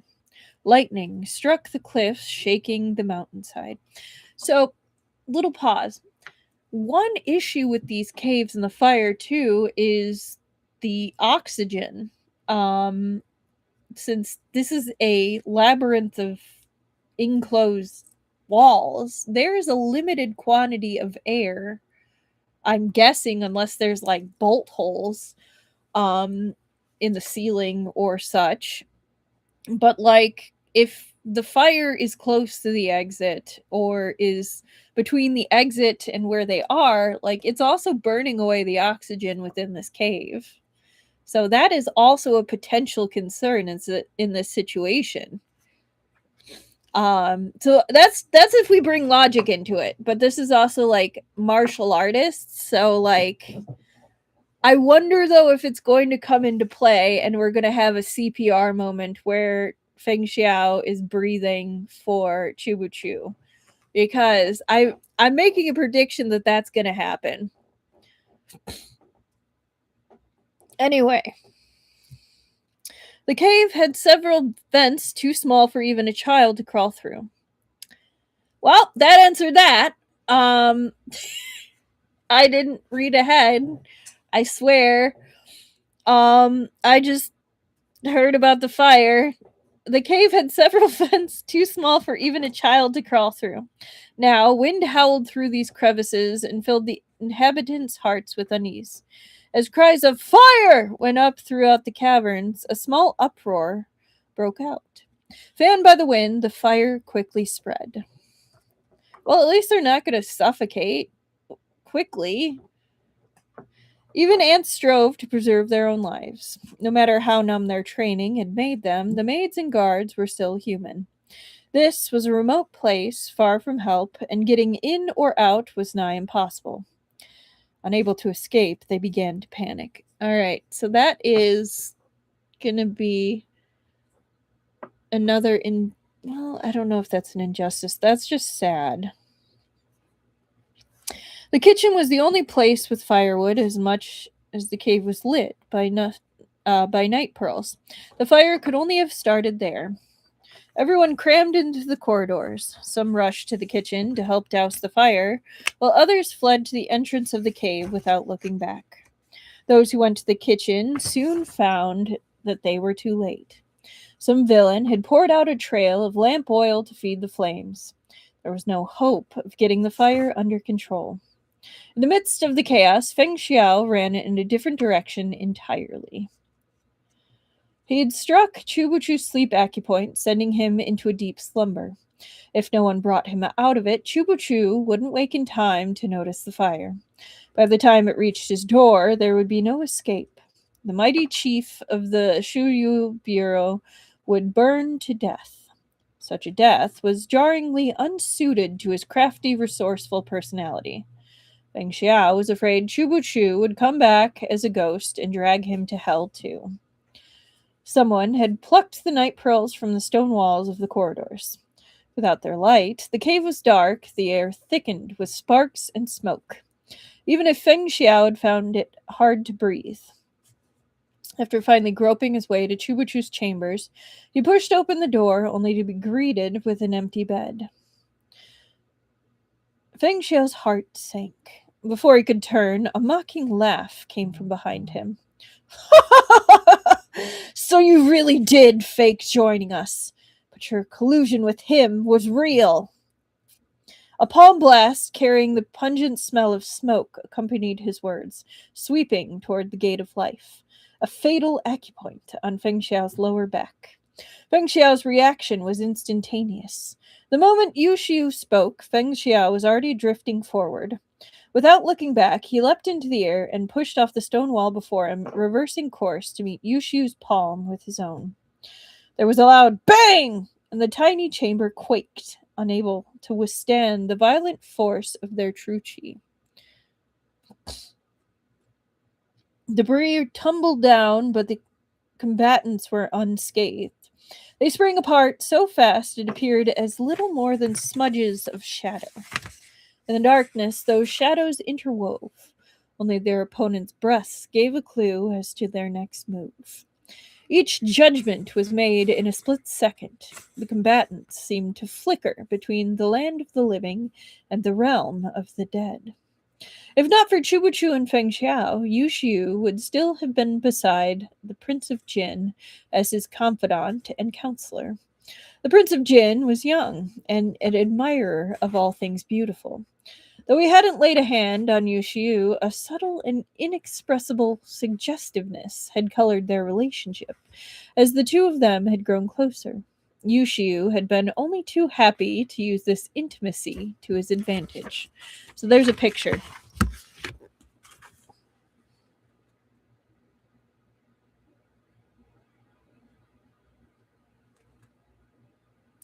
Psst. I kind of forgot that Yushiu was pretending to be a monk.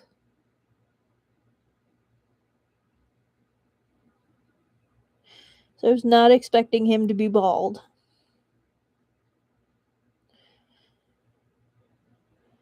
He's so flustered and worried.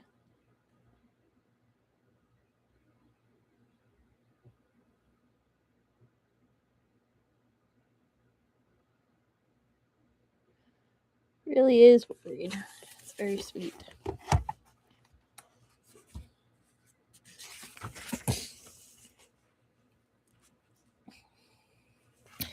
The plans of the 13 floors of Yunhai were vast. Poor Feng Xiao looks so stricken, and the monk's expression is great. Yeah. Plans of the 13 floors of Yunhai were vast and sprawling, their agents embedded both within and outside of the court. Yushiu, confidant to the Prince of Jin, was one of them. He didn't mind serving the pavilion leader and helping with his grand plans, but the only person he truly cared for was Princess Qianjin. If the pavilion leader succeeded, Princess Qianjin would gain her freedom, and she and Yushiu could be together. After several years of scheming, everything had seemed to be falling into place. They had merely lacked a timely opportunity. Yet their perfect game of chess had been completely overturned by Chubuchu and Feng Xiao. Originally, the Jijian and Shuyue bureaus were designed to keep each other in check, but at some point they'd begun working together instead. Chubuchu was sly and cunning, while Feng Xiao was a powerful fighter. Alone, neither of them was much to fear, but together. Yushiu had seen the results with his own eyes. Back in the Western Cognate, he would have been killed. He would have killed Chubuchu easily had Feng Xiao not intervened and thrown all his plans into disarray. If Chubuchu had died, the Shuyue Bureau would be a dragon without a head. Though Feng Xiao might be the strongest martial artist in the land, without Chubuchu's crafty plots and astute observations, what could he achieve? Yushiu hated those two for repeatedly foiling the 13 Floors' plans, and he hated Feng Xiao even more for taking his eye. Now that he was certain Feng Xiao had feigned his loyalty and was here to make trouble, he showed no mercy. Every move was meant to kill. If he had his way, he would put Feng Xiao in his grave today. Feng Xiao was in no mood to entertain him. Chubuchu couldn't have woken up on his own so quickly, yet he was missing. The only possibility was that someone had taken him, and wherever they were going, no good fate awaited Chubuchu. Yushiu could sense Feng Xiao was anxious to extricate himself from the fight, but he didn't understand why. Everything he understood about their relationship was from a time before they'd left the capital. As far as he knew, the Jijian and Shuyue bureaus served their own interests and had their own plans. Any cooperation between them was a short-term affair. There were no deep ties there. Seeing Feng Xiao in a hurry to find Chu, Yu Xiu could only surmise that Chu was in possession of something important. Once that thought sparked, it blazed through his mind, and he rushed off in pursuit of Feng Xiao. They flew through one secret passage after another. Every time Feng Xiao sped up in an attempt to throw Yu Xiu off his trail, Yu Xiu swiftly caught up. Evading him was impossible in such a narrow passage. Feng Xiao soon wearied of playing chase. He changed direction and raced toward the exit. By now, the cave was in chaos. Some desperately sought a way out, while others looked for a safe place to hide from the fire. No one paid Feng Xiao and the other directors any mind. Fan Yun and Yuan Sensi were nowhere to be found. Feng Xiao was beginning to have a sneaking suspicion that this chaos had something to do with the sickly Chu, but the man in question was gravely injured and could scarcely stand. How could he have the wherewithal to unleash such havoc on the enemy? Because he's a chaos gremlin, don't you know? Like, he's chaos incarnate.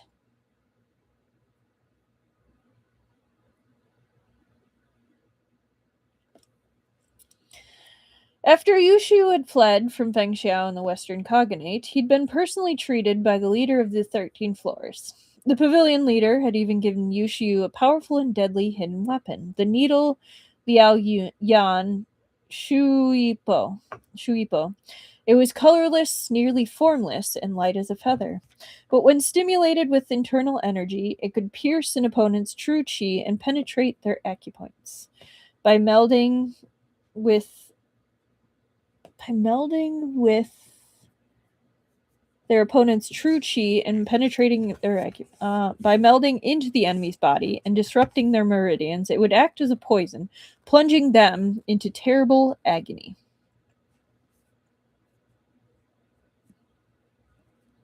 One second.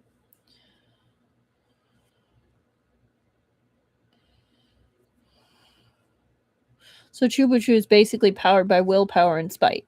So no. He's one of those characters where it's like, if I didn't have willpower and spite, like, I would have died years ago. I am living in spite of everything. You could absolutely see him dragging himself out of bed. Yeah.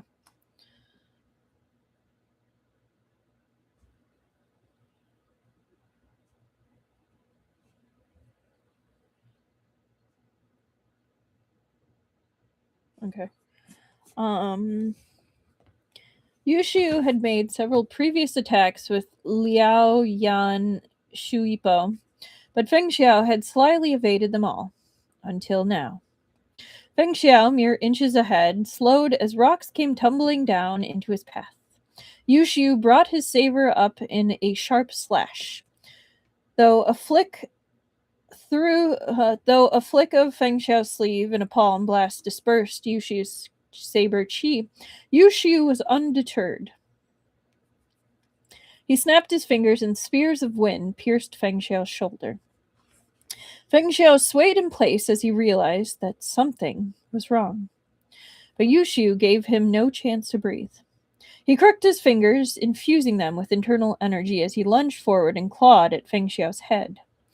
Before his fingers pierced flesh, Feng Xiao vanished into thin air. Yushu had missed. It was surely some trick. Feng Xiao must have darted between the boulder in front of him. Yushu rushed forward, but there was nothing there. Instead, he found himself surrounded by a thick mist. How he's in the array. The light of a scant few night pearls seemed to hover in the distance, floating and warped. It was as if that one step had brought him into a different world entirely. Blast, thought Yushu. He'd fallen into a trap. Feng Xiao had lured him into the Ursa Major twin jade array. He'd listened, and Fan Yun explained the workings of this array before, and under normal circumstances, he knew how to leave it. But now, Many stones had loosened and shaken down from the walls, and the crash of rolling waves filled his ears as if rain were pouring down directly overhead. Felt nothing like the array he'd previously passed through. Gusts of chill wind surged around him, slicing past his clothes like arrows of ice.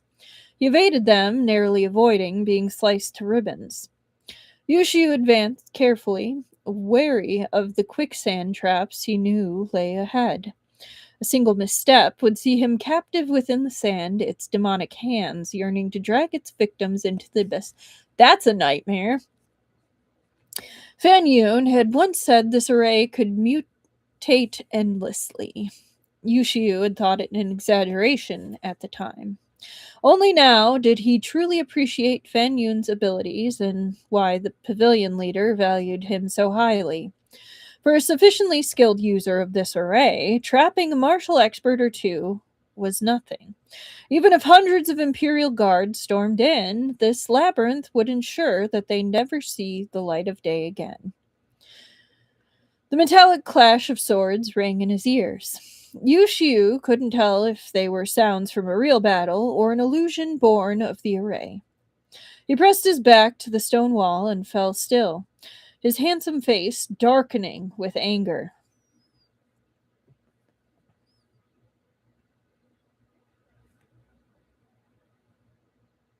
After a moment, his lips twisted into a sneer. Liao Yan Shuipo had found its target. Feng Xiao would feel its effects very soon. Yu Xu was sure to find him before he escaped the array. Their next encounter would spell the death of the chief of the Jai Jian Bureau. I wonder if it really will find him. Like, Feng Xiao is definitely due for some, like, angst or body pain. When Jubuchu woke, he didn't know his sleep acupoint had been struck, nor that someone had come to unseal it. He groped around and found something beside his bed. A jar of lamp oil. It was a trifle that could turn small fires into raging infernos. He was certain it hadn't been in his room earlier. The 13 floors of Yunhai were chomping at the bit to torment him. Why would they give him lamp oil? If this unexpected gift wasn't from Feng Xiao, it had to be from Fan Yun. He'd parted ways with Fan Yun years ago. They'd had their own places to be, their own things to do. They'd never so much as exchanged a single letter. That's cold. But his image of Fan Xiansheng was not as someone easily enticed to join a revolt. The 13 floors of Yunhai might attract more volatile types like Yu Xiu and Yuan Sensi, but that didn't mean they could impress Fan Yun. That Fan Yun himself had hinted so several times was as good as proof. Chubuchu slowly sat up. After fumbling around for a while, he found several more items of interest. A dagger, the same one Feng Xiao had stabbed him with, as well as the fire starters Chubuchu had been carrying, which hadn't been confiscated. A set of maid's clothing was folded beside them. Even if Feng Xiao had left them to Chubuchu for his protection, Fan Yun was a careful man. He would have noticed. From all Chubuchu's observations, the pavilion leader of the 13 floors of Yunhai was no fool. Fan Yun must have taken great pains to join and done much to earn the pavilion leader's trust in order to become his advisor and gain control over the organization's great designs. Yet now, Fan Yun was assisting Chubuchu in wreaking havoc. He'd even left him a jar of lamp oil, as if afraid Chubuchu couldn't make enough trouble on his own. Yeah, that's funny. Regardless of where Fan Yun's true intentions lie, of course, Chubuchu would put it to good use. The night pearls served as the main source of light in the cave. There was only one place that used fire, and that was the kitchen. He saw at once what Fan Yun wished him to do. In this case, he didn't mind being used. Inciting chaos was just what Chubuchu wanted. He'd lend Fen Yun a hand despite the risk. There was no other chance of escape. Chubachu coughed, and the salty sweet tang of blood rose in his throat. His broken down body was no good for these sorts of capers, but if he enjoyed keeping out of trouble, he wouldn't be Chubachu. Yes, now it is Chubachu's turn to cross-dress. He took the dagger and the lamp oil. His gaze landed on the set of maid's clothing, and his mouth twitched. Most of the guards carried sabers. He might have passed himself off as one on a normal day, but right now his feet were unsteady and his limbs weak. The maid disguise had indeed, and would indeed, be more convincing.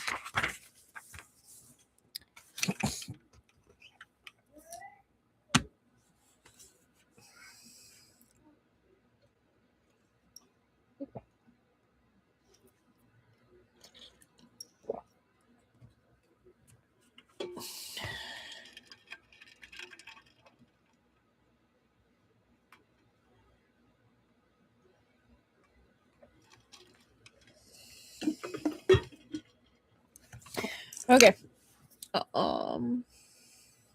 2:45.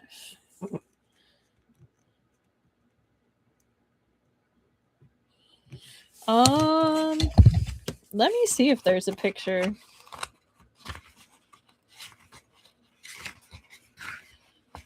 Hang on. I'm going to take a sneak peek and we'll see if we get another picture. Missed opportunity. We do not get a picture. Liang Feng was a member of the 13 floors of Yunhai, a simple and ordinary guard.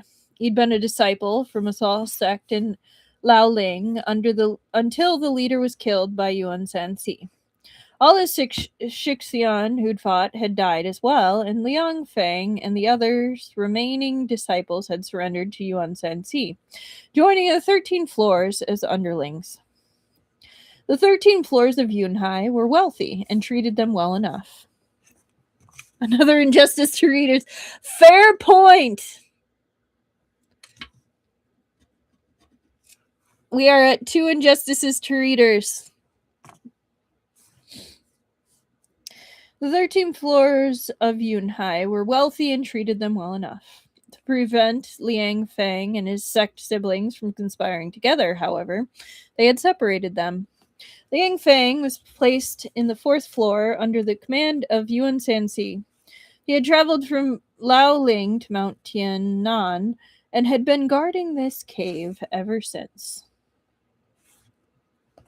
The guards here almost never left the caves and were permitted down the mountain with even less frequency. Though they were generously compensated with salary, food, and clothing, what use was money when one lived secluded on a mountain year-round with hardly a glimpse of the sun? What was more, the 13 floors had guaranteed their loyalty with poison. He and his fellow guards had all been dosed. Without the antidote, which they received once a month, they couldn't run far. Even if they escaped, the most they could do was delay the effects of the poison. On one occasion, 2 discontented guards had planned to flee in the dead of the night and urged Liang Feng to join them. But Liang Feng was a timid man. He ultimately refused. In the end, his fears had borne out. When the 2 deserters were captured several days later, their bodies had turned black, a horrific sight. Liang Feng had been terrified out of his wits. He no longer had any doubts as to whether the poison was real. The cave was spacious, but there was nothing to do beside guarding it. With time, his days began to blur. He could no longer remember what month or day it was. All he could do was stand numbly on guard hour after hour. Today was no different. Though big names had arrived one after another, including many famous figures and first-class masters from the Jianghu, they had nothing to do with Liang Feng. As for the Shuyue and Jiajian bureaus, he had no idea what they were. He only knew to obey his orders and stand at his post outside the kitchen. At this hour, there was no one working inside. Liang Feng yawned and struggled to stay awake, leaning against the stone wall. He blinked as a figure walked toward him out of the gloom. At first, he took her for a kitchen maid, but he soon realized this wasn't so. The girl was tall and walked slowly, her head lowered. She looked ill, and when she came closer, caught a faint whiff of medicine. "Halt!" called Liang Feng without any real wariness. The saber at his waist remained sheathed. "Who are you?" "I'm one of Feng Yangzi's maids, sir. She isn't feeling well, and she asked me to boil some water for her." Her voice was low and hoarse, her long hair spilling over her shoulders and hiding her ears.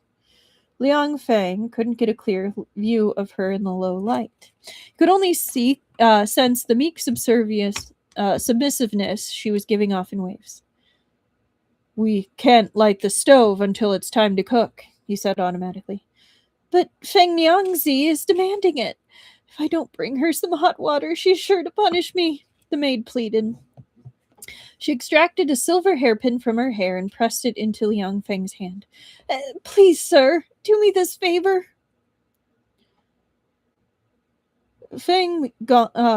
Liang Feng knew something about Feng Niangzi and had once had the good fortune of glimpsing her.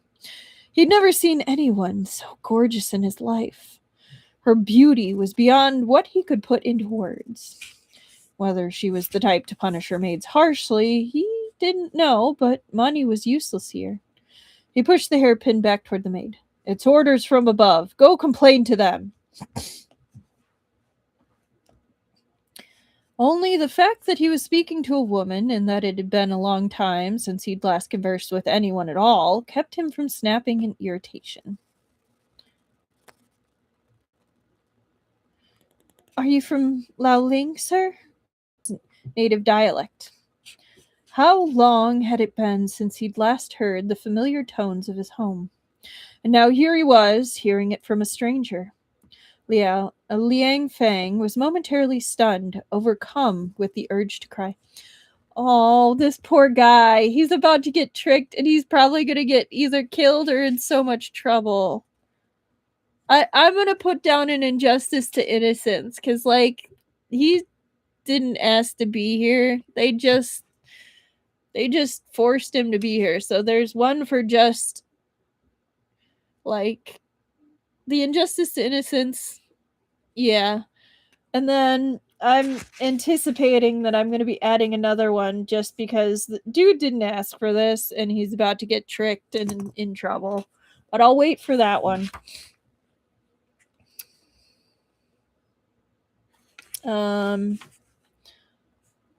After exchanging a few pleasantries, things grew much warmer between them. He learned that the maid had angered Feng Niangzi and had been sent to fetch water after a whipping. Liang Feng felt a pang of sympathy. "How about this?" he said, relenting. "Go boil some water, and I'll keep an eye out for you. No one will be around for a while anyway, but don't dawdle." The maid thanked him over and over, then ducked inside, one hand trailing along the wall for support. After a quarter of an hour, she struggled back with a pan of water. The girl staggered a few steps and collapsed beside Liang Feng, almost spilling the water she'd taken such pains to boil. As Liang Feng helped her up, she pleaded tearfully, "May I trouble the gentleman to take the water to Feng Niangzi? I promise I'll put in a good word for you with my lady. I'll ask her to bring you along when she leaves." At this, Liang Feng wavered. He knew Feng Niangzi and the other big shots were here for a meeting and would leave in a few days. Liang Feng was a nobody. If Feng Niangzi asked the steward for him, the steward would have no reason to refuse. He could be free of this suffocating, lightless place. "When you take the water to her," the maid urged, "make sure to say a few words for yourself. That way, Feng Niangzi will remember you when I praise you to her later." Liang Feng had previously only felt sympathetic. Now he genuinely wished to help. He took the pail. "You can rest here for a while. Wait for me to come back." The poor man had no idea as he set off down the corridor that behind him the maid was smiling slightly as she watched his retreating back. Nor did he know that this maid didn't speak only Liaoling dialect. She could speak a few sentences in any dialect he could think of, and he certainly had no idea that his moment of kindness would indeed ultimately lead to his own escape. The only thing that wasn't an act was Chubuchu's feebleness. All right.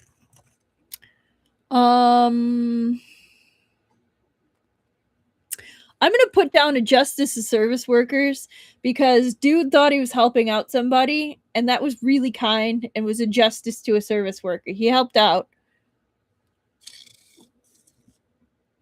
Even if it's a fake service worker, he still is doing good for a service worker.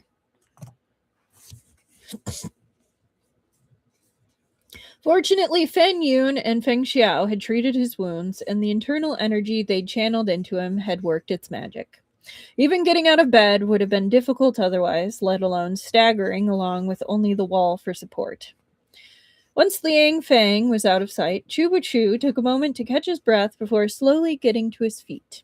He hobbled into the kitchen, splashed lamp oil on everything, and tossed a torch onto the waiting stack of firewood. Flames roared up. Chu Chu dashed out of the kitchen, pouring a trail of lamp oil as he went. The fire leapt ravenously after him. The blaze soon grew beyond the kitchen, consuming everything in its path. There was no water nearby. Once the fire grew large enough, dousing it was a fool's dream. The guards nearby smelled the smoke almost immediately.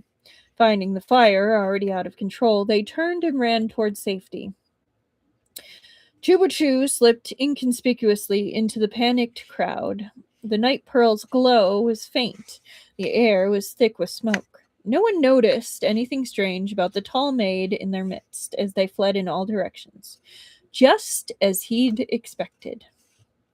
Feng Xiao had mentioned the pavilion leader was arriving today for an important discussion with his directors.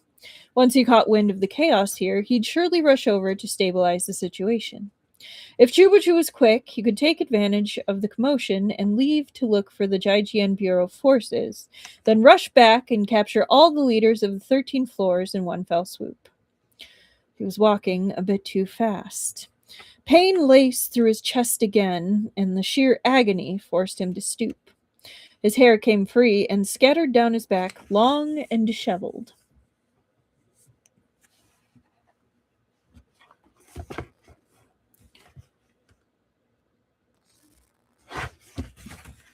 The cave was chilly, but sweat trickled down his forehead. Chubuchu had pushed himself too hard. His injury was flaring up again. Soon his neck and back were likewise drenched, damp strands of hair clinging to the nape of his neck. He looked positively wretched. The pain flooding him made him yearn to pass out, but his dwindling awareness forbade it. Vision blurring, he held the stone wall in a crushing grip, using the sting in his fingertips to clear his mind. Feng Xiao. The name rose unbidden. Chubuchu slumped against the stone wall in a daze, unable to go on. He could only wait for the pain to pass. As the agony reached its peak, his thoughts shattered into sharp fragments. He couldn't think. All that leapt to mind was a handsome face, willful and flamboyant. He slowly put it together with the name. Yes, Feng Xiao was probably here as well. But he was crafty and adapted with ease to unfavorable circumstances. Chubuchu needn't worry about him. Chubuchu, on the other hand, had to leave as soon as possible. If he fell into the enemy's hands now, everything he'd done would be in vain. At this thought, he'd reluctantly straightened up again. Only then did he realize he was drenched in sweat. Even his palms were soaked, leaving a dark smear on the stone wall. The flare-up had sapped him of his strength. His head felt fuzzy, his feet shuffling forward unsteadily, as though he was stepping on clouds. He squeezed his eyes shut as he waited for the discomfort to pass. In his distress, he entirely failed to realize that someone had come up behind him. Yet, even if he turned around, he couldn't have escaped. This person moved like lightning. In the blink of an eye, he was inches away from Chubuchu. His hand fell lightly on Chubuchu's shoulder, and Chubuchu turned, despite himself. It really is you. There was a sinister edge to Yuan Sensi's voice. Were you responsible for this fire too? Chubuchu knew, without looking, that 5 finger-shaped bruises had printed themselves into his shoulder. His muscles and bones were probably damaged from Yuan Sensi's grip. But compared to the agony burning like fire in his chest, this newly inflicted injury was nothing. On the contrary, the sharpness of the pain pulled some of his focus back from the haze. Yuan Sensi, your childhood sweetheart, Lady Yu. The Yu family who were so kind to you. Even your position as commander-governor of Boling. None of those things hold any value for you. Chubuchu coughed a few times, then rasped. The only thing you care about is the 13 floors of Yunhai. Am I right? You are, said Yuan Sensi. I knew someone like you would understand me best. Romantic passions only hinder us. To give your heart to someone else is to lose yourself. You become incapable of moving forward. And the position of commander-governor is only a temporary cover, no more. Don't worry, I won't kill you today. In honor of the years I shared with your mother, I'll take you to see the pavilion leader. He can decide how to deal with you. Despite his gentle words, he grabbed Chubuchu's collar and wrenched him forward with no more care than if he were a mere object. Chubuchu staggered along in his grip. His wound seemed to have reopened, and the agony was unbearable. Chubuchu never begged for mercy or screamed in pain, but even he couldn't hold back a low moan. Yuan Sensi sneered. He reached out with his free hand and grabbed Chubuchu's chin. Yanking his face up, he scrutinized it carefully. The pavilion leader is a virtuous man. He's never lusted after women, nor does he ever show an undue interest in his enemies. And then there's Feng Xiao. He was willing to risk himself to save you. When I look closely at your face, you really do resemble your mother. Mind a blur, Chubuchu listened hazily as Yuan Sensi spoke. It took a moment for those words, he was even willing to risk himself to save you, to register. Confusion creased his brow as if he was trying very hard to understand. Yuan Sensi abruptly released him. Without his support, Chubuchu slumped to the ground. What are you doing? Yuan Sensi's angry shout sounded in Chubuchu's ears as he exchanged blows with someone new. Their flying figures emerged in the dim light, palms interweaving. True chi exploded outward, the shockwaves lashing the nearby Chubuchu. Chubuchu fumbled a porcelain bottle from his lapels. Feng Xiao had taken this bottle from him, yet it somehow had reappeared in his pockets. He tipped out several pills and swallowed them without a closer look.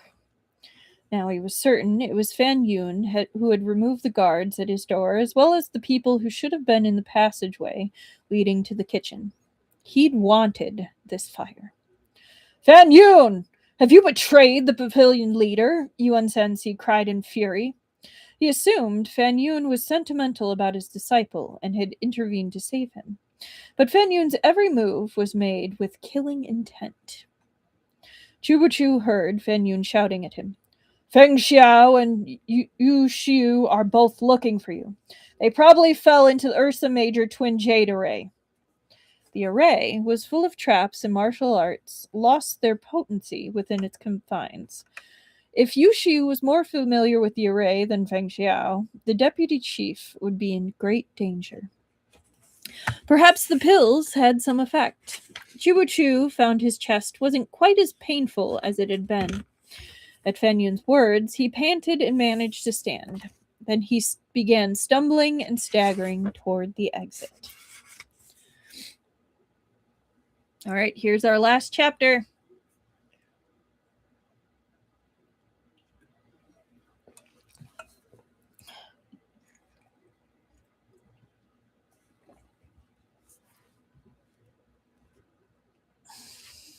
Okay. 220.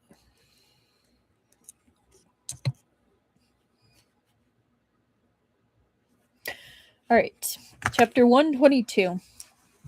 Chubu had seen Feng Xiao at his most wretched. Back when Feng Xiao had insisted on leaving Liugong City to save Pei Jingzi, Chubu had been suffering the effects of insensitive helplessness and resigned himself to being dragged along. Despite knowing that they were walking into a trap, they had rushed to the meeting location and, as expected, landed in hot water.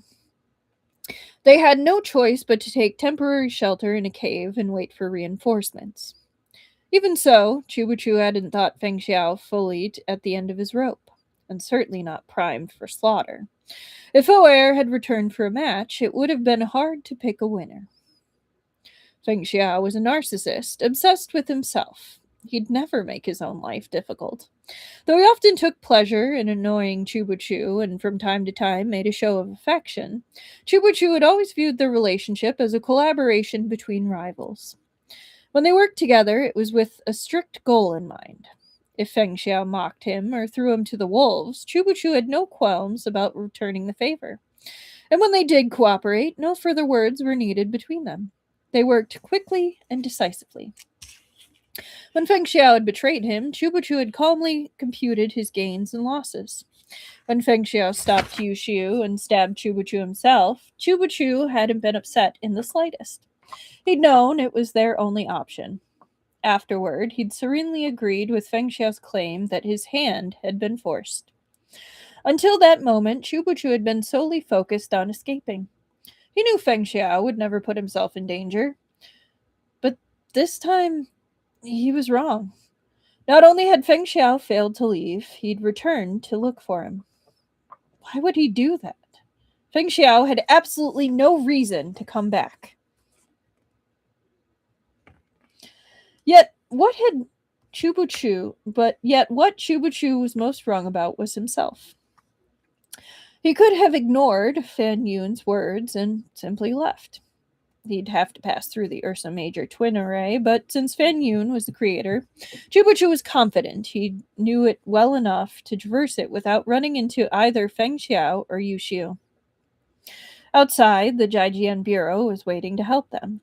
If he extricated himself and ordered them to watch the cave entrance, even if they failed to capture the powerful fighters like Yu Xiu and Yuan Sanxi, they'd at the very least sweep up the stewards and guards.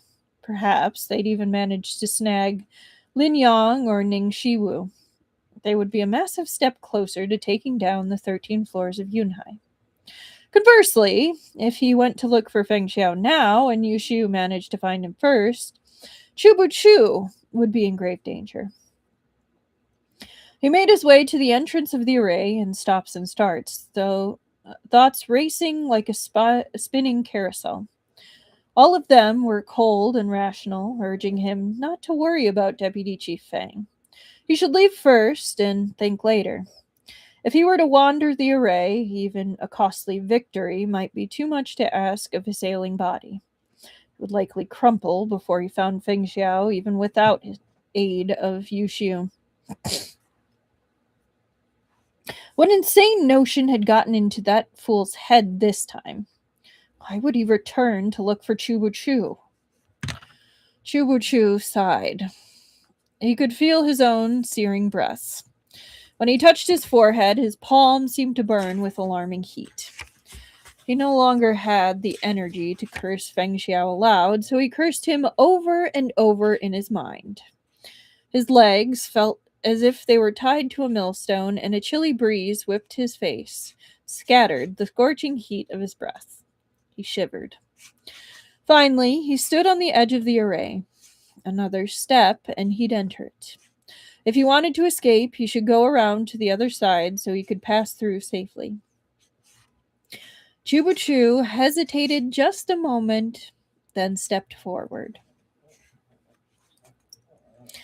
Feng Xiao, it seemed, had underestimated Fan Yun. After getting a general summary of the array from Chubuchu, he'd thought he could trap Yu Xiu. Instead, things had spiraled out of control. Yu Xiu wasn't the only one trapped. Feng Xiao was as well. There shouldn't have been any light in the array, yet the occasional flame leapt into the sky, and the faint glow of fireflies flickered into existence.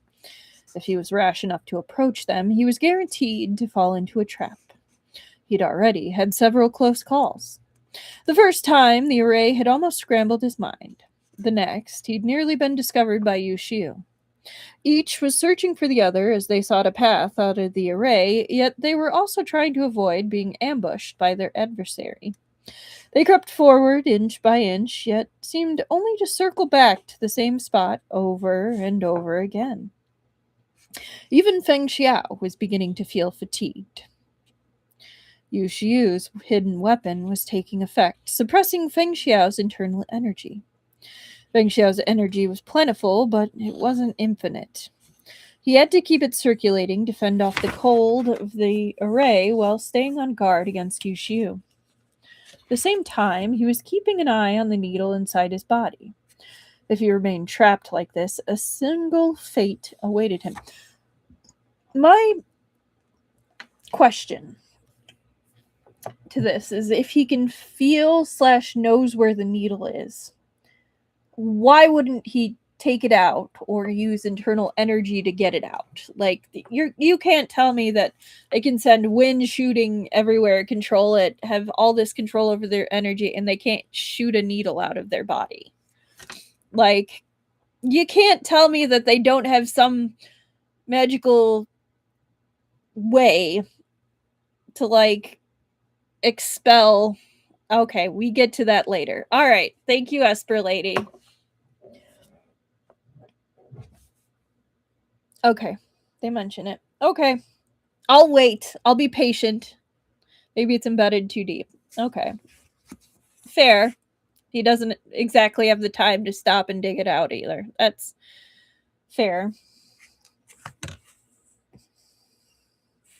Okay. It was cold consolation that, as far as he knew, Yu Xiu wasn't doing much better. Feng Xiao already injured the monk in their previous battle. Unless Yu Xiu escaped the array, it would eventually wear him down and he'd perish. Feng Xiao had no desire to die with him. The path forked ahead, separated by 3 boulders.